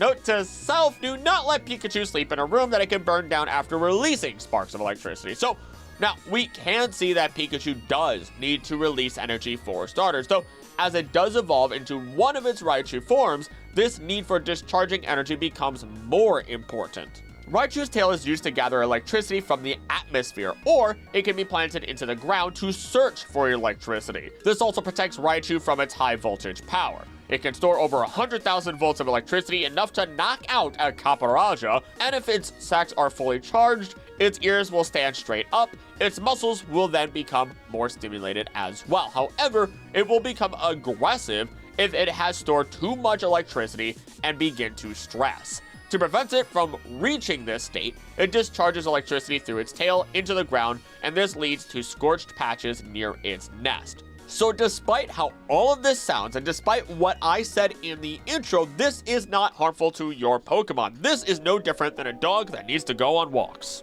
They need to have playtime, and overall, they need to use up their energy. The perfect example of this is my boy Jaeger, who's sleeping behind me. Jaeger, he's not getting up. He's knocked out. So he's a good dog. He's a German Shepherd, but he needs his 2 hours of playtime or walks or a combination of those every single day, whatever. Without that, he can get stressed out, which is more about having excessive energy that he doesn't know what to do with. He doesn't have a proper outlet then, which will result in him not being aggressive, but still potentially being partially destructive. Compare this to Raichu and its excessive energy and need to release it, and you have the perfect understanding of why it has to manage its electricity. To bring this example even further, Alolan Raichu does not have this issue at all. This is likely because it is consistently using its energy to float around. By collecting its psychic power into its tail, it can ride it like a surfboard and float in the air. While its cheek sacs are still used to store electricity, rubbing them releases a sweet aroma while also getting a light shock. This is thought to be connected to its psychic abilities as well.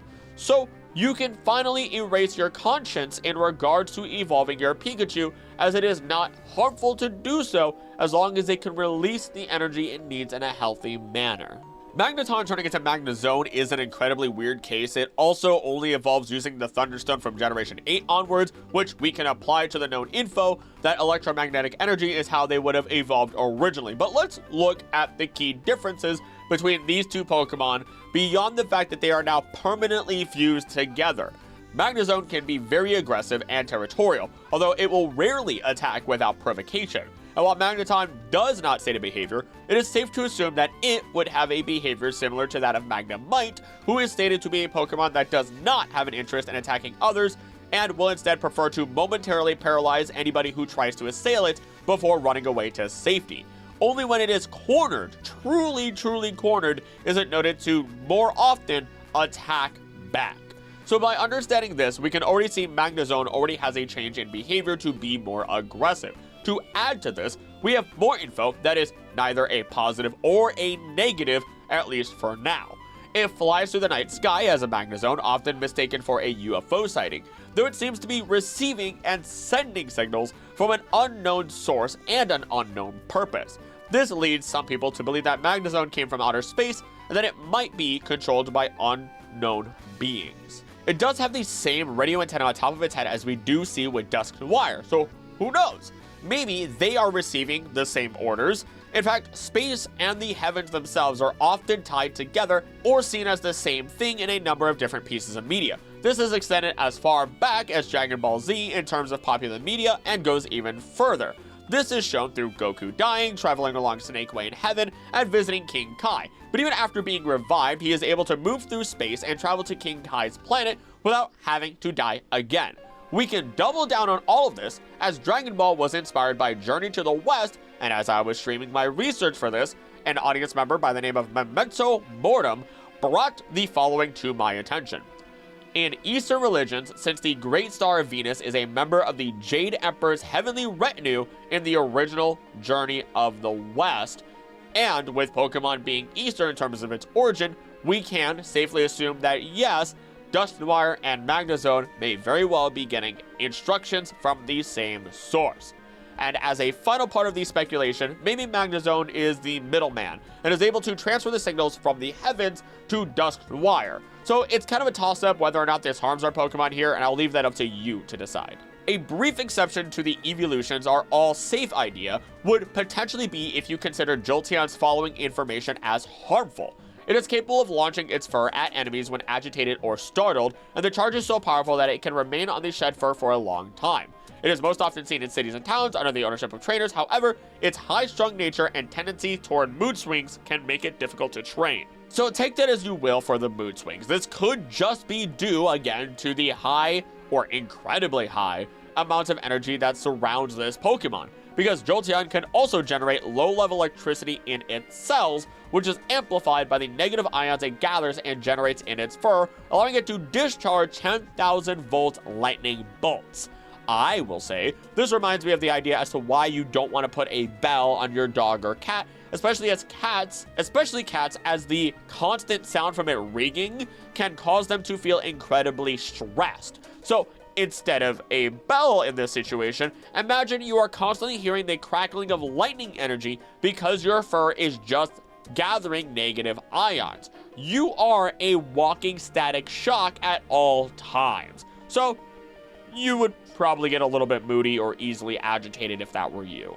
We're going to skip through Nosepass and Electric's evolutions because they, as Pokemon, don't really change their behaviors and instead just become more powerful. Instead, we shall move on to Charjabug and Vikavolt, which may not have its aggression stem from its evolution, but rather its environment and predators. And as a reminder, there are a number of Pokemon that evolved via these stones in later generations, because yes, in the original games, Charjabug needs to be brought to a more magnetic area to evolve into Vikavolt. But now that Vikavolt has evolved, it is going as far as carrying Charjabug as batteries to help it blast away birds with violent electricity. But it is important to note that these bird Pokemon are likely the same ones hunting the Vikavolt line down before they reach this final form, and Vikavolt will drop Charjabug off safely if aerial combat gets too intense. Stay here, baby. Daddy has to go eviscerate our enemies with unholy amounts of lightning. I'll be back in time for dinner, but you can get started on eating your humus now if you'd like. But that's really it. Vikavolt is far more dangerous and aggressive in comparison to its previous forms, but this is only directed towards the threats that it perceives against species of its own kind, and it protects them from these predators. A Pokemon very similar to Electabuzz in terms of its desire for electricity is Tadbulb, the final Pokemon that evolves via a Thunderstone for now. It can generate and store enough electricity to power cities like Levincia, which is impressive for such a small light bulb, but it will float into stormy weather, likely to increase its chances of being struck by lightning, which, now that I think about it, the excess energy is likely what causes it to evolve naturally, and it would explain why it becomes such a soft avocado when it evolves. Because can you imagine the sheer elasticity and durability you'd need to survive such a big fall if you floated all the way into the clouds? Blabolt even has the ability to take a hit and have its next attack power of its electric move increased. So its body is literally built to take a hit. Though it is noted that while Bellibolt can move very quickly, it chooses to act sluggishly and is incredibly easygoing, making it hard to train. It often doesn't even notice its opponents until it is attacked. Get this guy and Slowpoke in a room together because they'd be fantastic friends, I'm sure. But that's really all we have for this Pokemon. It seems that this one's a lot happier and relaxed now that it has evolved, and is able to survive easier between its Electromorphosis ability, its false eyes to scare away predators, and its squishy body that will absorb and impact quite nicely. Arriving at the Leaf Stone, we have a plant that contradicts its real-life inspirations through Gloom, Vileplume, and the Rafflesia flower. by now, if you've seen my videos, you've heard me harp on the fact that the Rafflesia is not carnivorous, but these Pokemon are, which already changes how they function within environments in which they will attract and consume prey through the use of their scent. But when it does evolve into Vileplume, it seems to release massive clouds of pollen, which is highly allergenic to us and toxic to other Pokemon. It now seems to actively paralyze prey, then devour it without limiting itself as to what that prey is. I thought they were insects at first, it does not specify.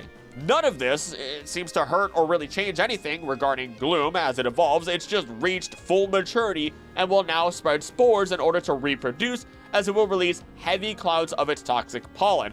Definitely a bit dangerous for other Pokemon. A very fun case is Victreebel, who we know is not harmed by the Leaf Stone, as it will actively lead ceremonies for Weepinbell in order to help them evolve. They definitely look a lot scarier, but in the end they're just as gluttonous as their previous forms, though be wary, as it is stated that the acid in their bodies smells sweeter if they've consumed a lot of prey. And as a bit of a fun tangent, from the Natural History Museum, pitcher plants might have tailored scents to bring in different kinds of prey.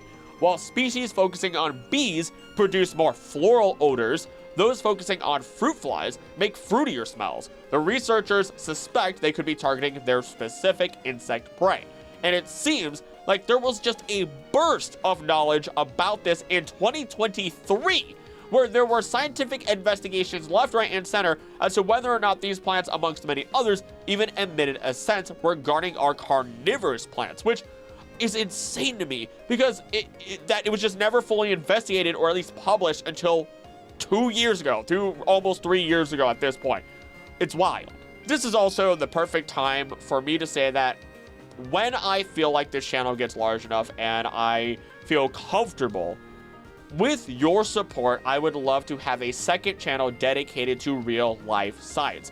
Weekly science news, or even deep dives on natural science, history, or whatever else within our world, again, related to nature, science, ecosystems, so on and so forth. I feel like more people need that in their lives. This will always be my main channel, but Pokemon has always been an excuse for me to sneak in what real science I can find. So know that with your support, I intend to continue growing into something much larger. So let me know your thoughts on that, and let's move on. I just wanted to talk about that here. One that I think could be harmful if not done in the correct location is Execute's evolution into Executor.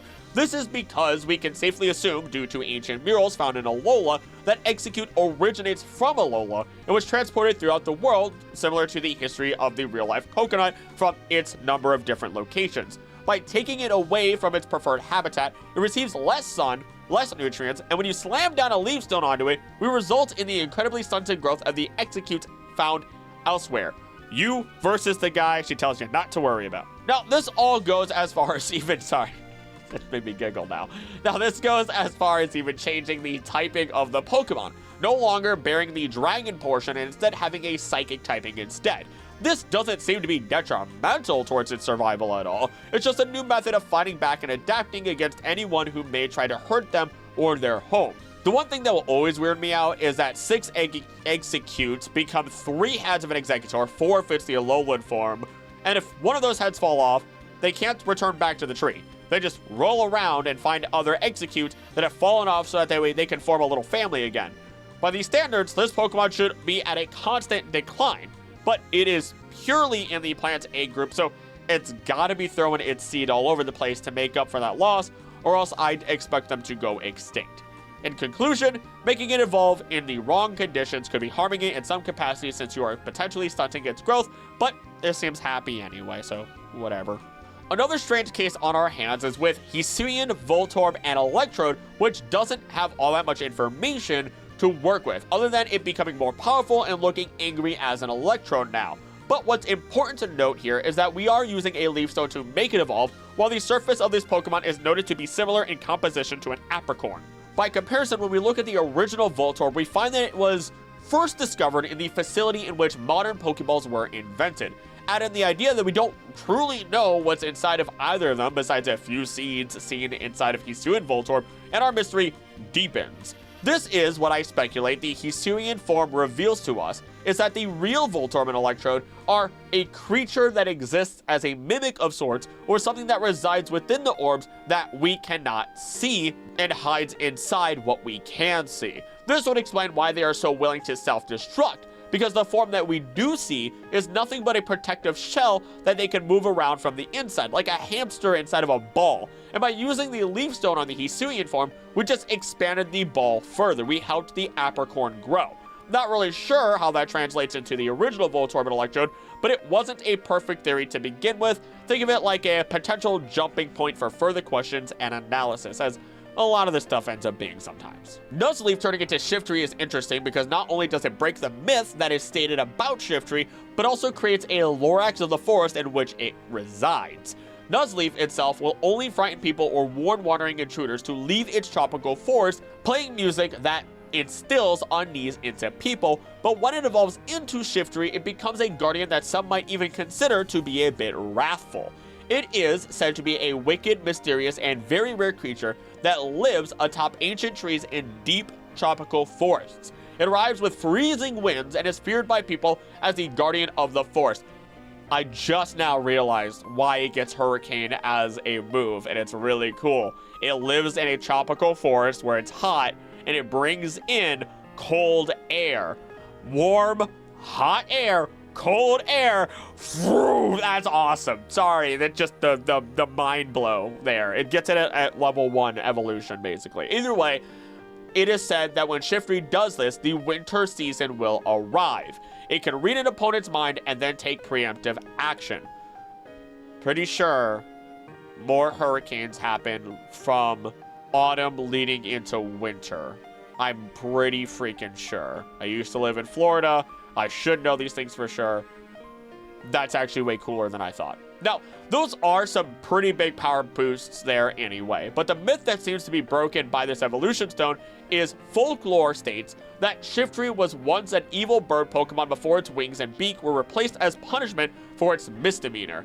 Maybe there are ancient Shiftry out there that are part of this myth. After all, it seems as though evolution stones are able to draw out latent power within Pokemon, especially once they've been transformed and boosted with more power into Mega Stones by the powers of Xerneas and Yveltal. So, if they ever do create a Mega Shiftry or an alternate form, I can only hope it becomes a Grass Flying type as the Dark typing is dropped, leaving behind its evil past. At this point, I have to say, the majority of the Pokemon we will run into next aren't really harmed by their evolution through the stones, but these stones do still create dramatic changes in the Pokemon as their evolution is sped up rather than obtained naturally. The exception to this seems to be with Nidoqueen and Nidoking. Nidorino is known to search for moonstones naturally, which is very strange considering our alien or alien-like Pokemon are the ones to evolve via the moonstone for the most part, but the Nidos also use them. This feels as though they know it has an adverse effect on them and makes them stronger in a very unnatural way. At least in the case of Nidoqueen, it simply becomes fiercer and more protective of its young, really putting all of its efforts into the role it has taken as a motherly figure. It becomes strongest when defending them, can place its young in the gaps between the spines on its back without poisoning them, and is built to be more defensive so it can defend its children from any attack. Though that isn't to say it can't fight, as it will send foes flying away with powerful tackles. This seems to be pretty much in the norm and follow what we would expect out of any mother protecting their children. But it's Nidoking who transforms into a monster, because with Nidoking, it will aggressively fight each other for mates. They can topple transmission towers, and despite their previous forms, all seemingly focused on eating berries or plants, it is Nidoking who is the only one to directly state that it uses its tail to smash, constrict, or break the bones of its prey and enemies. It is turned from a creature who will not back down from a fight in order to protect its boo into a creature that actively hunts prey, is proud of its strength, and will go on complete rampages which can only be stopped if a Nidoqueen it has lived with for a long time comes in order to calm it down. What I'm trying to say here is that you have the potential of creating a very angry, destructive monster by evolving your Nidorino into Nidoking. I doubt it would hurt its own young or Nidoqueen, but it's still a pretty dangerous threat. and they occur naturally. You don't even have to be the one to give it a Moonstone, since it's just breaking rocks to find them. Clefairy's transformation into Clefable is not one that I would consider harmful, except when it is on planet Earth, or planet Pokemon, whatever. This is because Clefable is a timid, nocturnal creature that flees when it senses people approaching, and is one of the world's rarest Pokemon. Its sensitive ears can distinctively hear a pin drop from half a mile to 1,100 yards away. Because of its acute hearing, it prefers to live in quiet, mountainous areas of which it is protective. It is a creature that is built to hear things from far away. And why is that? It's because it originates from space, where sound doesn't even travel to begin with. Wherever it is from, it must have less air for sound to travel through, because even the moon itself is a place in which you can't hear any sound. More sensitive hearing allows a species to make up for this loss, and we can also pair in the idea that wherever it is from may be a place where the gravity is different, since it does or is known to have a bouncy gait in its walk, something we would see normally when someone walks in a lower gravity than what they are used to, like astronauts on the moon. So, completely theoretically speaking, Clefable should be from a planet that has higher gravity and less dense air, but is also a place that bears water, since it is known to drink water in the morning after dancing all night. Just some fun information to, let your brain stew about. The remainder of our Moonstone evolutions are fairly happy and straightforward, with no real detriment to the Pokemon, or us if we don't consider Musharna having the potential to bring our nightmares into reality through the Black Dream Mist. Wigglytuff can just absorb more air, Delcatty is noted to be less distracted, and overall happier all the time while avoiding fights. It even prefers to do as it pleases at its own pace, so its daily routine is random. Do your thing, Delcatty, live your life without rushing, and enjoy it. I'm really going to start picking up the pace here, because the Sunstone is another perfect example of allowing a Pokemon to evolve early. Gloom becoming Blossom, Sunkern to Sunflora, Cottony into Whimsicott, Petalil into Lilligant, and Helioptile into Heliolisk. All of them are our friendly little plant Pokemon that need sun in order to evolve, or rely on it for energy at the very least, as we can see in the case of Helioptile. They all even have the Chlorophyll ability, except, once again, Heliolisk, who has solar power as a hidden ability. The worst thing that happens is that Whimsicott just becomes an adorable little prankster that likes to throw cotton around your room, so if you're allergic to that, then, that may be the only time when you'll have a problem with any of these Pokemon whatsoever. They all grow and bloom, becoming what they are intended to be. It's like throwing them under a hyper-powered UV lamp.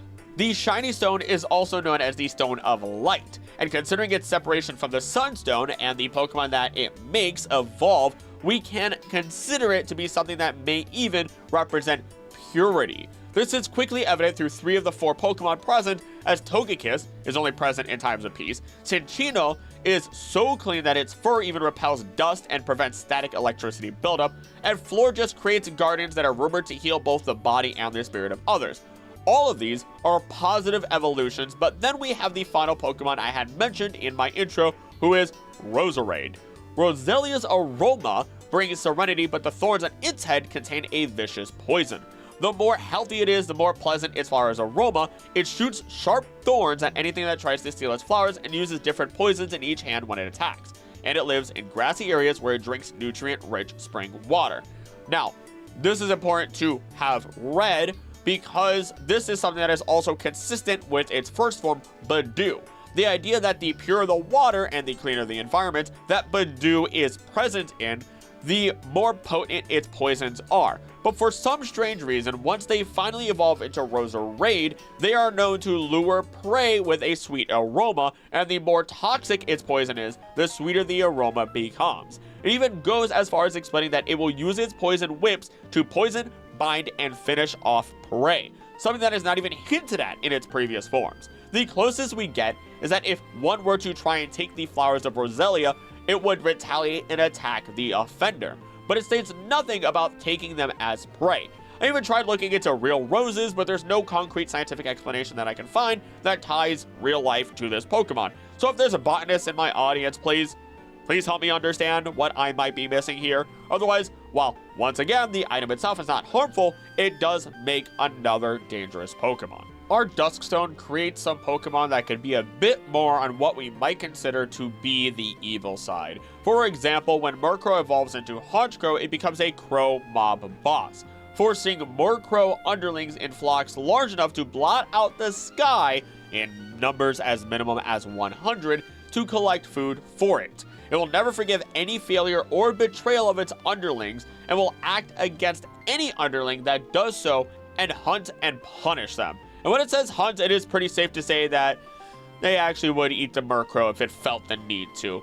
Yeah, my boss ate my coworker today. Kinda messed up, but that's the job market for you. Where you gonna go next? So go ahead, turn your Murkrow into the big boss of birds. It won't be the one being smacked down, and hopefully it doesn't turn you into an underling next. Turning from a little Pokemon that derives energy from scaring others into a full-on witch is Mischievous into Mismagius, and that is quite literally how they function. But Mismagius seems to garner so much fear passively that it doesn't need to actively scare anyone anymore. Instead, it can just show up at your doorway, and you'll be caught between wondering if you'll be cursed or if you can convince it to cast a spell of love upon the apple of your eye. This honestly doesn't feel like any sort of issue at all for the Pokemon. In fact, it seems a lot happier if we exclude the idea that people will try to capture it as if their lives depend on it just to make someone fall in love with them. Now, Mismagius's cries cause headaches and hallucinations. It can force people to fall asleep and enter a dream world, and can use advanced incantations for various purposes. I just realized we have a witch through Mismagius and a warlock through Galarian Slowking. Please, for the sake of humanity, keep them incredibly far away from each other, just in case both of them decide that they want to commit some grand evil. Though, as a final note, and something I love to talk about with these Pokemon, is when we look at Mischievous, it learns moves throughout its path to level 50. But with Mismagius, it only has level 1 moves. In fact, it knows less moves naturally than Mischievous does, even in the modern generation. But it can learn an extensive list of moves through TM, much like a witch studying its incantations, which is pretty dope. So, give your Mischievous the Dusk Stone and turn it into a spellcaster. Fill out your little D&D party. Yet another danger to humanity is Lampent, especially when you allow it to evolve into Chandelure. Originally, Lampent can sense when someone is about to die, whom it then visits and steals the spirit from the person's body.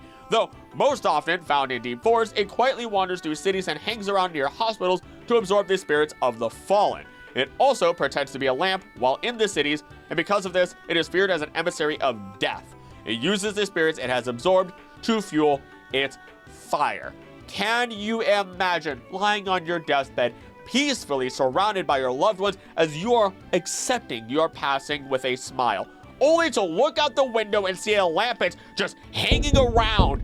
I would be screaming bloody murder. But if you don't want people to wait until they're about to die in order to feel incredible amounts of fear through the knowledge of their soul being used as fuel, you can use the Dusk Stone and get yourself a Chandelure, whose flames do not burn their victims physically, rather, they burn the victim's spirit. After hypnotizing its opponent by waving these flames, it absorbs the victim's spirit. It is said that any spirits that get incinerated by Chandelure's flames end up losing their way and are forced to wander the mortal world forever. You are denied the afterlife by this Pokemon, and it is known to reside in rundown mansions. There is a rumor that some homes were illuminated by Chandelure instead of traditional lighting, which led to the deaths of many unfortunate residents. Again, imagine sitting in a home or even an old hospital that has a Chandelure hanging around. I don't know why, but everyone who comes in here just keeps passing away. The sickness in this region must be pretty bad. Do not put me near these Pokemon. I love their designs so much, but again, I will scream bloody murder. I will scream as loud as I can if I get a glimpse of them. I would be campaigning to ban Chandelures everywhere, because who's to say they just can't, inhabit other types of Chandelures or lamps? Pass, hard pass, no thank you, moving on. Doublade into Aegislash, or Aegislash, whatever the heck you want to say. Can we please stop giving Dusk Stones to dangerous Pokemon? That's the most important part. I feel like someone is out there just having fun trying to create more chaos and danger, while Doublade itself states nothing too crazy other than being able to telepathically communicate between two swords. It's Aegislash that serves as a terrifying creature. Aegislash possesses incredible spectral powers, enabling it to manipulate people and Pokemon alike. It is also able to detect the innate qualities of leadership, Legend has it that whoever recognizes as a worthy leader is destined to become king. In fact, this Pokemon has attended and served generations of kings. However, an Aegislash was rumored to have drained the life of one king, causing his kingdom to fall alongside him. I will always remind you all that all of that information could be entirely influenced by Aegislash itself. What it likely did in the past was it took over an individual, helped them become king, and then continued to influence history as we know it, while making it seem as though it was all completed at the free will of the victim. Why do I believe this? Because Honedge is created when the spirit of an individual killed by a sword possesses the sword that killed them. If I were a soldier being forced into war in the old days by a terrible king that I did not like, I would absolutely bear so much spite and hatred that I would happily become a cursed weapon and work my way up to taking over the entire kingdom. And while there's nothing confirming that this is the case, it's not as far-fetched considering emotions have fueled the powers or creation of a number of different Pokemon as we have discussed, such as Banette being another one that is not really mentioned in this video. Now, oddly enough, as we move on, there are only two Pokemon that evolved via the Dawn Stone, those being Kirlia and Snorunt. The Dawn Stone is actually directly translated to be the Awakening Stone, which insinuates that evolutions through this stone are awakening dormant powers within the Pokemon that are otherwise not accessible. Though, you could attribute it to another way, considering that the evolutions are visibly distinctly male or female. In the case of Snorunt, it is purely only females that evolve into that. So, take that as you will. Either way, it does make sense, as Gardevoir and Glalie would be natural evolutions, while Gallade and Frostlass serve as their counterparts. For the case of Gallade, it is nice and simple. A gallant knight that bears the same level of emotion or passion that you find in Gardevoir, a Pokemon that will protect those that it cares for with every ounce of effort within their bodies. It is a master of courtesy and swordsmanship, capable of predicting its foes' moves, allowing it to strike preemptively. It is true to the honorable warrior image. And when we look at the female Snorunt's evolution into Frostlass, we once again get a danger to humanity, or at least men. Some part deep within me was incredibly tempted to actually rewrite the entire portion, or many portions of this script, and call it the dangers of evolution items at this point, but that doesn't really flow as well. If I ever title things weird, just know it's an attention grab. Just like how my food chain video is actually a food web, but less people would be interested in it if I called it the food web. I digress. Not only is a Frostlass's favorite food frozen souls, but it specifically enjoys preying on handsome men climbing in the mountains, but has also been known to take Pokemon. It also goes down to human homes to knock on doors during nights of cold blizzards. There is a legend that Frostlass will place curses on any men that misbehave. Look, Frostlass, I am a proudly taken and faithful man. I love my fiance and I love nature. Please do not take me away if you find me in the mountains. I beg of you. But in all seriousness, this all does go back to being inspired deeply by the Yukiona, who I've talked about in excess in other videos. So we're going to move on to the final evolution stone of this video. The Ice Stone is our final contender, and plain and simple, most of these evolutions are actually incredibly beneficial to the Pokemon who use it. Alolan Sandshrews evolution equips it with massive steel quills that are covered in ice, and while curling up into a ball is incredibly difficult now, it will instead hide in snow for camouflage. They can scale icebergs, move swiftly through snow with their claws, and they are noted to move faster than any other Pokemon while in snowy mountains, often living in the forbidden depths of these areas. And if you dare to bother them, they will stab you with their spikes, and you will not only get a deep wound, but you will also immediately get severe frostbite. Its behavior really isn't all that different from even regular Sandslash, so it's just better adapted to these lands of snow and ice. Though I will say it's almost as if the Pokemon needs additional help through the use of the stone to fully adopt the cold and become one with its new environment, especially as regular Sandslash does not need a stone. We could say the same about our next entry. Galarian Darumaka requires the Ice Stone to evolve, while its Unova form just evolves through normal leveling up methods. Seismic shifts in the Galar region long ago caused the warm climate to cool, and Darumaka in this region have adapted to this cooling. you are not resistant to climate change even in the world of Pokemon, people. Now, the fire that burned within their bodies went out, leaving an organ that produces cold air instead. The colder Galarian Darumaka gets, the more energetic it becomes. They can focus their internal energy to breathe out cold air in the form of snow, which they use to make snowballs for ammo in playful snowball fights with each other. Through sheer luck, its organ has transitioned, which is incredibly fascinating. I know that these Pokemon, when looked at through their Zen mode, are often compared to the three monkeys of See, Speak, and Hear No Evil, but they're also directly compared to the art of Zen itself, Zen mode. As a small tangent, I lovingly state that Zen Buddhism is something that I strongly follow in some of these stories. Zen is balance, and that balance is often directly told through so many different stories. The simplest of them, and probably one of the shortest of them, being when a man was asked to show what practiced Zen is, and he moved a cup forward. He was then asked to show the actualization of Zen, in which he moved the cup back to its original position. The master, or the head monk, then smiled at him, and the story ended. It's just balance in the end. And how perfect is it that the extreme heat of Darumaka is matched in opposite to not be water, but instead an extreme cold in its Galarian form. Zen in its full form shown through these Pokemon. Though this becomes a very interesting balance of Zen when it does enter its Zen mode and becomes the only current Fire-Ice type Pokemon. As when Galarian Darmanitan enters Zen mode, its dormant flame sac reignites back to life. This causes its disposition to change into a maddened, rampaging state. It hops around in battle and unleashes fire everywhere without any care for its surroundings, nor if its body starts to melt, making it a threat to others and itself. It will continue rampaging indiscriminately until its rage is completely gone.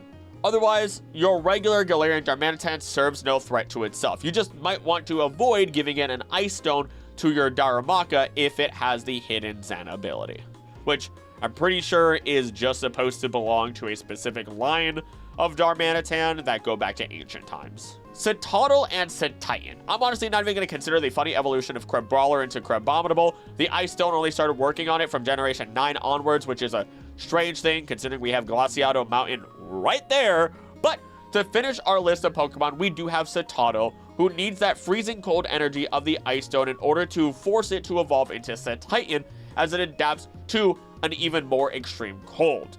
This toddler whale, which I would argue to be one of the most, if not the most adorable Pokemon of them all, turns into an absolutely massive, cetacean. Cetitan has tough muscles, which allow it to support its weight and attack with immense physical power. It has also a thick layer of subcutaneous fat, which helps it migrate around snowy areas. It lives in pods and shares habitats with Avalugg, and as mentioned in Breathe Out in Paldea, Cetitan mainly live on top of Glaciada Mountain, and their main diet consists of snow and ice. It's also mentioned that Cetitan can use echolocation to find and communicate with others of its kind through sound waves, and that the sound it makes is said to be similar to that of a flute. In the episode Ice Battle Cold Eyed Grusha, Cetitan is shown to be able to slide around on ice and snow on its belly to move faster across said terrain. It's just a land whale who has developed better fat and muscles in order to help it better navigate and survive within the harsh coldness of these mountains. So, evolution items across the board are very rarely harmful to Pokemon. Scizor, the Slowpoke lines, Galarian Darumaka in its Zen mode, and potentially even Porygon Z, depending on how you view that. Otherwise, the evolutions caused by these items are more of a danger to us or other Pokemon, but even then, that's just nature running its course. Roselia being hunted so much is given a powerful new evolution through a stone in order to hunt prey that would otherwise excessively hunt its species. Gliscor exists because it's built to thrive within environments in which other strong Pokemon thrive. And one way or another, a majority of these evolutions can be naturally occurring within the world of Pokemon. Some may just be rarer than others, such as Dusknoir coming into existence through the Reaper cloth. So with that then, let me know your thoughts. Are there details that tell a much darker tale? Do you feel better knowing that despite everything, your Pokemon are not being put into danger from evolving from these items? Let me know in the comments, as I do read every comment, and that is the best way to freely boost a video's reach. That and watch time, of course. So if you've enjoyed and made it this far, please do make sure you do subscribe.